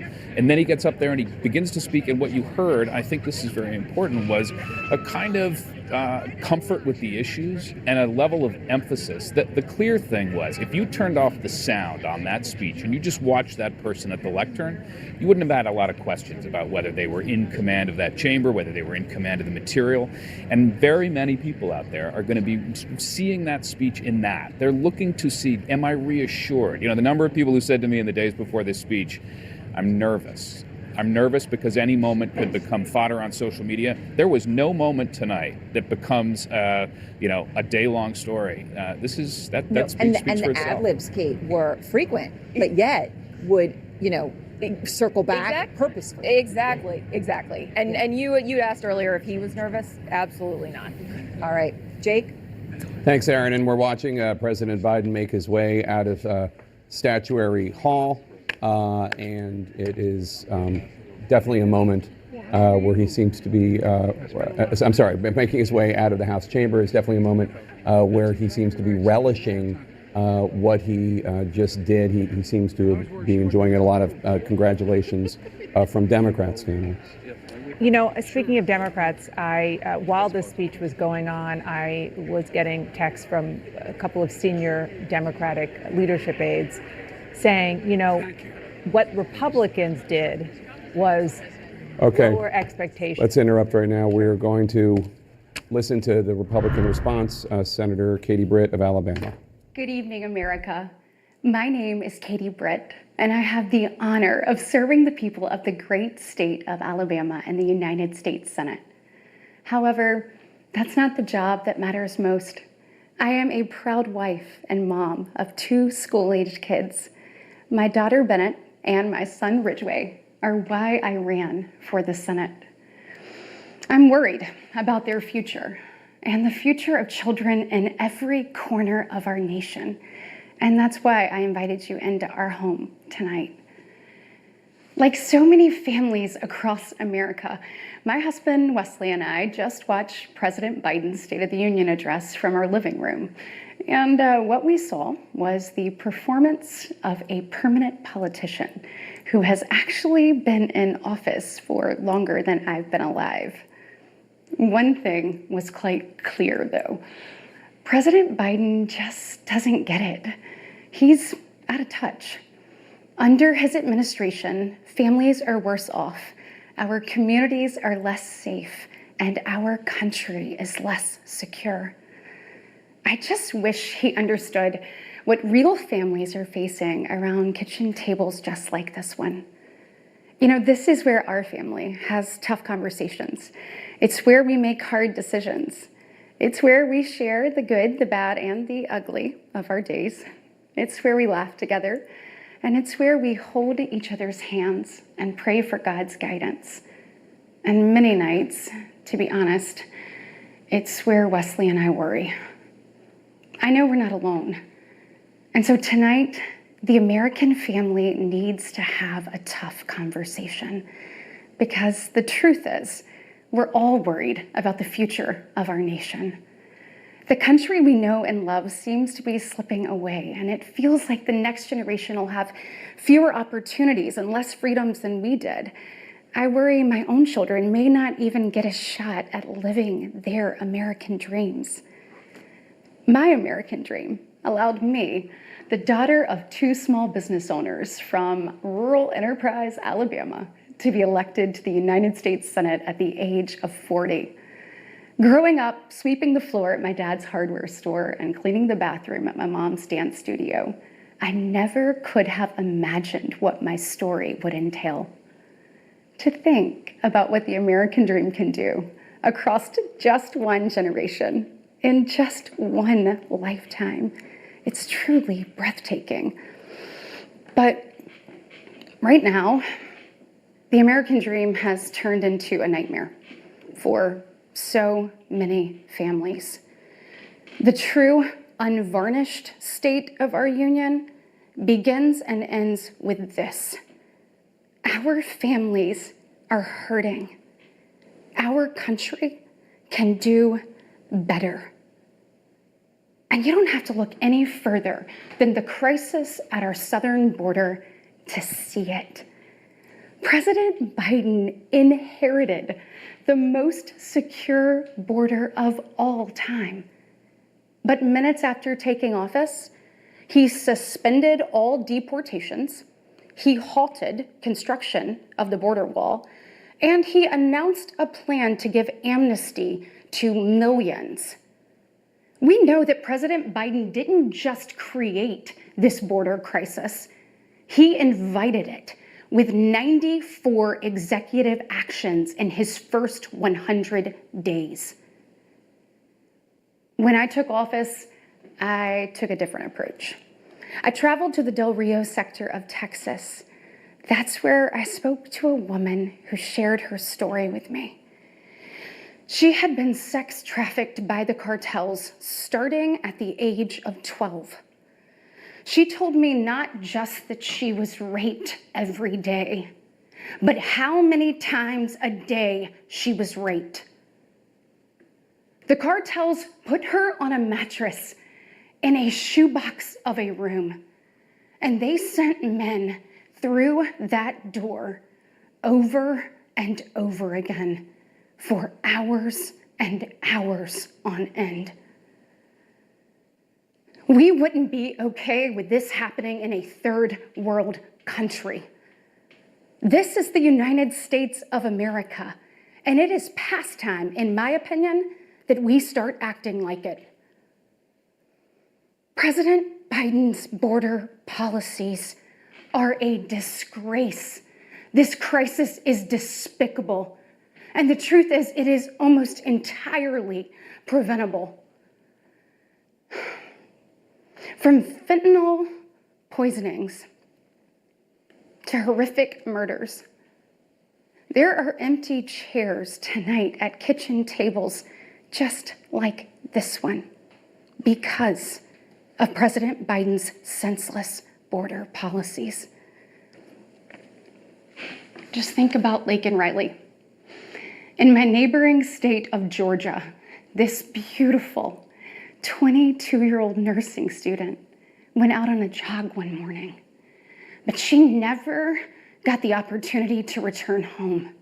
She was brutally murdered by one of the millions of illegal border crossers President Biden chose to release into our homeland. Y'all, as a mom, I can't quit thinking about this. I mean, this could have been my daughter. This could have been yours. And tonight, President Biden finally said her name. But he refused to take responsibility for his own actions. Mr. President, enough is enough. Innocent Americans are dying, and you only have yourself to blame. Fulfill your oath of office, reverse your policies, end this crisis, and stop the suffering. Sadly, we know that President Biden's failures don't stop there. His reckless spending dug our economy into a hole and sent the cost of living through the roof. We have the worst inflation in 40 years and the highest credit card debt in our nation's history. Let that sink in. Hardworking families are struggling to make ends meet today. And with soaring mortgage rates and sky-high childcare costs, they're also struggling to how to plan for tomorrow. The American people are scraping by, while President Biden proudly proclaims that Bidenomics is working. Goodness, y'all, bless his heart, we know better. I'll never forget stopping at a gas station in Chilton County one evening. The gentleman working the counter told me that after retiring, he had to pick up a job in his 70s so that he didn't have to choose between going hungry or going without his medication. He said, I did everything right. I did everything I was told to do. I worked hard, I saved, I was responsible. He's not alone. I hear similar concerns from fellow parents, whether I am walking with my friends or whether I'm at my kids' games. But let's be honest, it's been a minute since Joe Biden pumped gas, ran a carpool, or even pushed a grocery cart.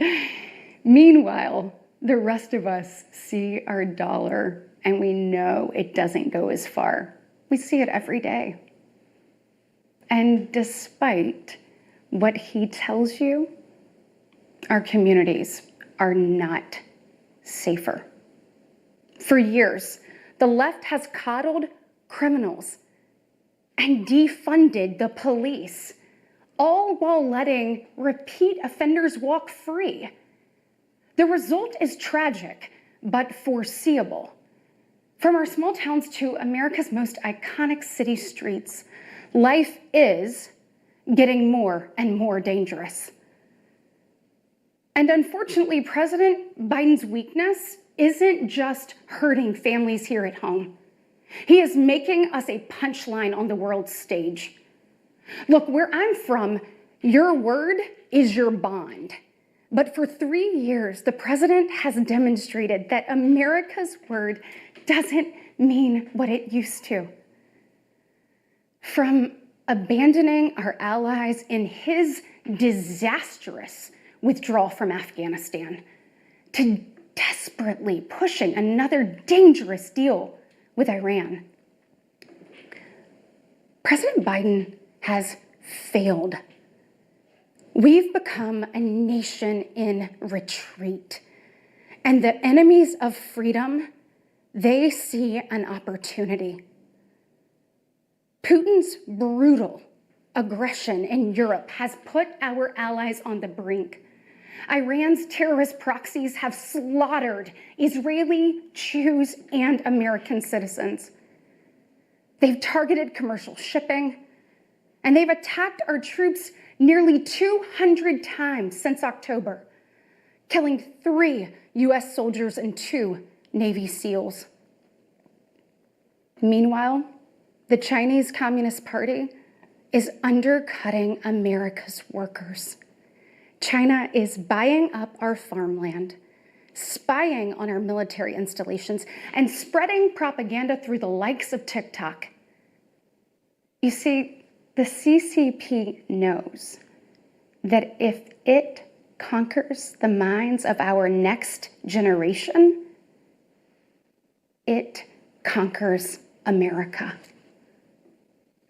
And what does President Biden do? Well, he bans TikTok for government employees, but creates an account for his own campaign. Y'all, you can't make this stuff up. Look, we all recall when presidents faced national security threats with strength and resolve. That seems like ancient history. Right now, our commander-in-chief is not in command. The free world deserves better than a dithering and diminished leader. America deserves leaders who recognize that secure borders, stable prices, safe streets, and a strong defense are actually the cornerstones of a great nation. Just ask yourself, are you better off now than you were 3 years ago? There's no doubt we're at a crossroads, and it doesn't have to be this way. We all feel it. But here's the good news. We, the people, are still in the driver's seat. We get to decide whether our future will grow brighter or whether we'll settle for an America in decline. Well, I know which choice our children deserve, and I know the choice the Republican Party is fighting for. We are the party of hard-working parents and families, and we want to give you and your children the opportunities to thrive. And we want families to grow. It's why we strongly support continued nationwide access to in vitro fertilization. We want to help loving moms and dads bring precious life into this world. Wesley and I believe there is no greater blessing in life than our children. And that's why tonight, I want to make a direct appeal to the parents out there, and in particular to my fellow moms, many of whom I know will be up tossing and turning at 2 a.m., wondering how you're going to be in 3 places at once and then somehow still get dinner on the table. First of all, we see you, we hear you, and we stand with you. I know You're frustrated. I know you're probably disgusted by most of what you see going on in Washington, and I'll be really honest with you. You're not wrong for feeling that way. Look, I get it. The task in front of us isn't an easy one, but I can promise you one thing. It is worth it. So I am asking you, for the sake of your kids and your grandkids, get into the arena. Every generation has been called to do hard things. American greatness rests in the fact that we always answer that call. It's who we are. Never forget, we are steeped in the blood of patriots who overthrew the most powerful empire in the world. We walk in the footsteps of pioneers who tamed the wild. We now carry forward the same flame of freedom as the liberators of an oppressed Europe. We continue to draw courage from those who bent the moral arc of the universe. And when we gaze upon the heavens, never forget that our DNA contains the same ingenuity that put man on the moon. America has been tested before, and every single time we've emerged unbowed and unbroken. Our history has been written with the grit of men and women who got knocked down. But we know their stories because they did not stay down. We are here because they stood back up. So now it's our turn, our moment to stand up and prove ourselves worthy of protecting the American dream. Together, we can reawaken the heroic spirit of a great nation. Because America, we don't just have a rendezvous with destiny.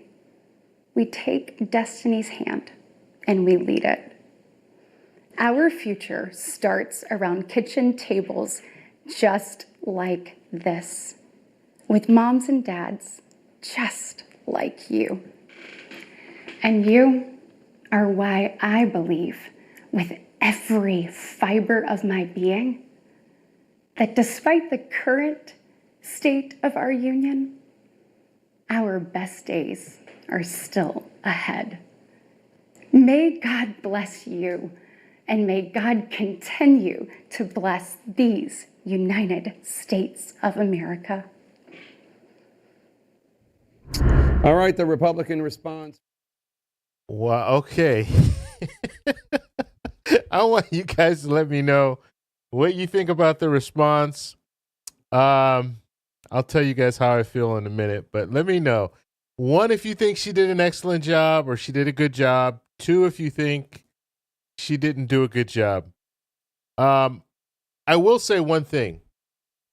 There was one thing that she said that I was listening to it. I'm thinking, that's not a good thing for you to say. She said, are you better off now than you were 3 years ago? And 3 years ago, we were in the middle of a pandemic. You had a lot of people who were out of work because of a pandemic. They were either laid off or they were fired. We were, in some parts of the U.S., we were shut down. You couldn't go to the store. You couldn't go to different places. People were scared. People didn't know what was going to happen next.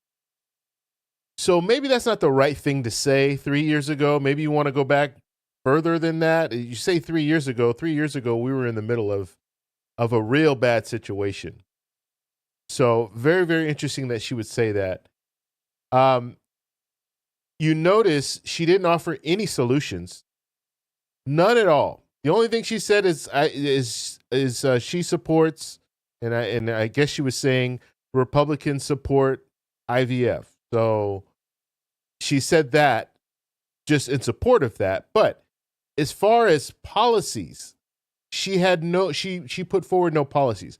And this is the problem that I have when, okay, you have President Biden, he does a State of the Union address. He didn't just talk about the issue or the problems. He talked about some of the solutions to the problem. So he talked about some of the things that he wants to get implemented. Okay, now, of course, he is asking Congress to get these things implemented because he doesn't have the power to do them on his own.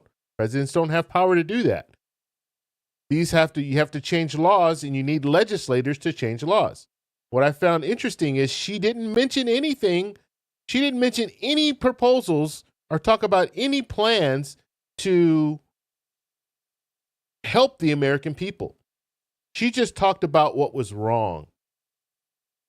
She criticized Biden for a lot of different things. And some of the things, you can only go so far when it comes to blaming a president, and especially when it comes to the border. We know what's going on with the border and how it can be fixed. It has to come through Congress. We know that. And even if you're not happy with what President Biden is doing when it comes to the border, put something together, put a bill together and pass it. You can do this. Congress can do this. It's actually their job to create the laws. So I just thought that was interesting. I did see a lot of people in the chat saying that she sounds very fake. I would agree. She didn't sound authentic. And I think if you're going to get because she went from being all cheery and happy to talking about serious situations, and then going back to being happy, then talking about more serious situations. I'm talking about really serious things that she was talking about, like the story that she gave, and I'm not going to go over it again, but the story that she gave about the woman, the immigrant in the small room and having guys coming through. I mean, she was talking about very serious things, and then a few minutes later, then she's talking about something and she's laughing, or not laughing, but giving you that smile, and it just didn't go. It didn't go well. You can't go up and down and up and down and up and down like that. It doesn't sound very authentic, in my opinion. So yeah, that was an interesting response there. Now, what I kind of said this before, but like what she should have said is, look, we have a problem with immigration. And she could have even gone back to the HR2, the bill that they actually passed in the House. She could have even gone back to that and said, we should go with this bill that we passed, and these are the reasons why. She could have gone into all of that. She could have talked about some of the different proposals that she wants, or that she thinks would solve some of the issues that people have today. What is your, how are we going to solve this issue with crime? You can talk about proposals that you support that would deal with that. But this is the problem. If you're just going to come out there and just say, yeah, you know what, the president's bad and he's to blame for all of this stuff, what is the solution? You're not just there to criticize. You're actually there to work, to do work, to legislate, to actually put these laws on paper so we can be, we can be safer. But you're not giving us any of that. And then at the very end, she kind of went to the hope, and we can do this and all this stuff. But you're not giving us anything else. It's yeah. I don't know. That's the way I felt about it. I did see some people in the chat. You guys are saying some different things here. We'll open up some of this stuff. But as far as let's see, we have a 2. How far did we go when I asked that question? So a 2. So you think she didn't do well? Janelle thinks she did well. Just being male thinks she didn't do well. Show me the money, honey. All right, okay. Let's see. Creative Minds thinks she didn't do well. Linnell thinks she didn't do well. Quincy thinks she did well. Okay, so looks like the majority of you guys are saying you think she didn't do well. I just think she didn't come across authentic, and you need to, and especially in a situation like this. you're responding to the State of the Union. You need to come across genuine. Maybe if I mean, I don't even know how you would, maybe you structure your speech a little different, where you talk about some of the good things or the things that you're happy about when you're smiling, and then talk about, all the bad things and, the serious stuff, but don't go from serious to happy to serious to happy to serious and then end happy with a big smile on your face. It's like, what? And people are looking at it and thinking, wow, this is like, I don't know. Let's see. Just going to read some of the stuff you guys have in the chat. And then one more thing, and this is just me being me, the video person that I am. Sit in a chair. He was sitting in a stool. And I mean, of course, I know she wanted to sit at a kitchen table and, sit in the kitchen and all that. But she started leaning, and just the whole time she's just like leaning to one side. And so it looks kind of weird. And that's just me being, the want to have everything perfect when it comes to video and, that kind of stuff. But yeah, that, I don't know. It kind of, it threw me off a little bit because she's like leaning to one side the whole time that she's talking. So if she was sitting in a chair, she would be, her posture would be better. But when you're sitting in a stool, you kind of, lean one side to the other. Or even she could have even been standing up if she wanted to do that. That would have been better. But I saw that some people said that it was worse than Marco Rubio's. You guys remember Marco Rubio's response where he had to get the water. He wanted to get the water. He went off camera to get the water. I thought that was pretty comical. But I'm sure Saturday Night Live is going to have they're going to have a good time with they'll have a good time with both Biden and the response. Yeah, it'll be, they're going to have, because she did come across, it almost seemed like an infomercial. Like it didn't even seem believable. Especially when she first started, I was like, what? Okay. Yeah. Very, very, very interesting. And I almost want to, and I will say one thing, I'll give her credit. She went through that nonstop. Like there were no cuts.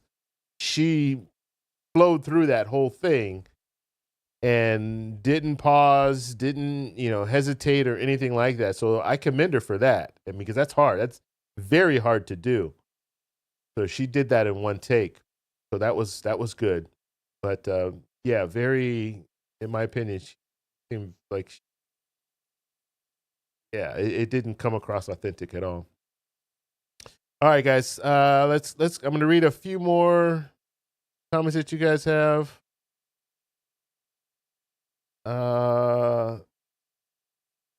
Kevin's saying, yeah, wooden stool and butts don't mix. Yeah, because it's, it's hard, so you're kind of leaning to one side or the other. They should have done a better job of setting her up. I mean, the lighting was perfect. The kitchen looked good in the background, but you got to have a chair, and it just didn't look right. Okay. All right. Yeah, and you just have to give people more. People, and I think we need to demand more too from lawmakers. People running for office. You can't just tell us what the problems are. What are you going to do to fix the problems? Because I can criticize anyone about anything, but what are you going to do to fix it? What are your plans to fix the problems? Because if you're just going to be out there just talking about, oh yeah, that so-and-so did this and so-and-so did that, and I don't like this and I don't like that and I don't like this and they did this and I can't believe that, what are you going to do to fix it? Because that's how things work. That's why you're there. You're there to legislate.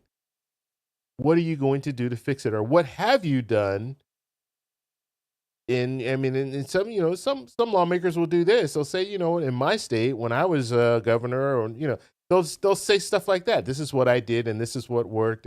It's not doesn't necessarily mean it's going to work in Congress, but at least give us something. Don't just criticize everything and have nothing else. Okay. All right, guys. So we've been on here for a very, very long time. I didn't even. It's wow. It's been 3 hours, 4 hours, 4 hours. Okay, so we're gonna take off. I'll look at these last few comments here, and then once again, thank you, Mike, for sponsoring the live stream. I really appreciate that. Kevin saying he's in Colombia. Cool. I'll be back in Colombia soon. And Afi is saying that all politicians lie. Oh, you guys aren't seeing my screen. Okay. All politicians lie. Yeah, but some lie more than others. Okay. Let's put it this way. Everybody lies. All people lie. Okay. Not just politicians. We all tell stories, we all tell stories, but some people lie more than others. Okay, so we can hopefully we can agree on that. And some politicians lie more than others. And it's up to us to hold these politicians accountable if they're lying, especially if they're lying about big things. Okay, let's see. Already saying thanks for the show. Yeah, I had a lot of fun. I'm gonna do these more when we have, especially when we have major events. I'll do live. Every Thursday I do a live stream, but I'm going to do when we have like a debate. Hopefully we'll see a debate. If we have a debate, I'll cover that. If we have some other things that are going on, I'm interested to see what's going to be going on with these court cases coming up. So I'll be covering that as well. If it's televised, the federal cases aren't going to be on TV, but some of the other cases might. I know the DC case, not DC, but the New York case right now that Trump will be, I don't know if that's going to be televised or not, but that's not a federal case. So it might be televised. Okay. I is saying stop blaming. I don't know. You're talking about her or me?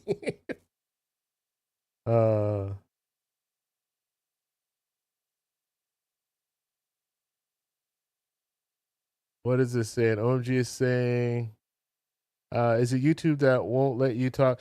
Yeah, when it comes to certain topics, yes, I don't like to use those words talking about certain topics because yes, YouTube will flag that kind of stuff and they will they'll like what we call demonetize your video. For certain language that you use, so you got to be very careful. That's why I don't use profanity. There are people that use profanity and stuff. I don't use profanity. I don't talk about that kind of stuff. And then there's certain topics that I won't talk about. But you guys obviously know she was talking about it, so it might get demonetized anyway because she was on talking about it. But let's see. All right, guys, we're going to go ahead and take off. Thank you guys all for being here. I really appreciate all the support. And like I said, this was fun. This was a really good time. So we will be back. We'll do live stream next Thursday. I think I will move it forward. So we'll probably do, it's probably going to be around 5 o'clock Pacific Standard Time. I'll give you guys that information once, I'll give you guys that information when the time comes. Like maybe next Wednesday, I'll put out the notification so you guys will know. All you need to do is subscribe to the channel. If you're subscribed to the channel, and let me get my little subscribe button. If you're subscribed to the channel, you're going to get notified whenever I do a live stream. So make sure you subscribe. And Quincy saying, make America great. Okay. Don't make America great again. Just make America great. Kevin say, oh, you lived in Barranquilla. Okay. All right, guys. Let me see. Let me get my outro. I don't even remember which. I think it's this one here. All right, guys. So we'll talk to you next week. Actually, I'll have a video out tomorrow, so catch the video. It'll be at 10 a.m. Pacific Standard Time. All right, talk to you in the next one. Bye.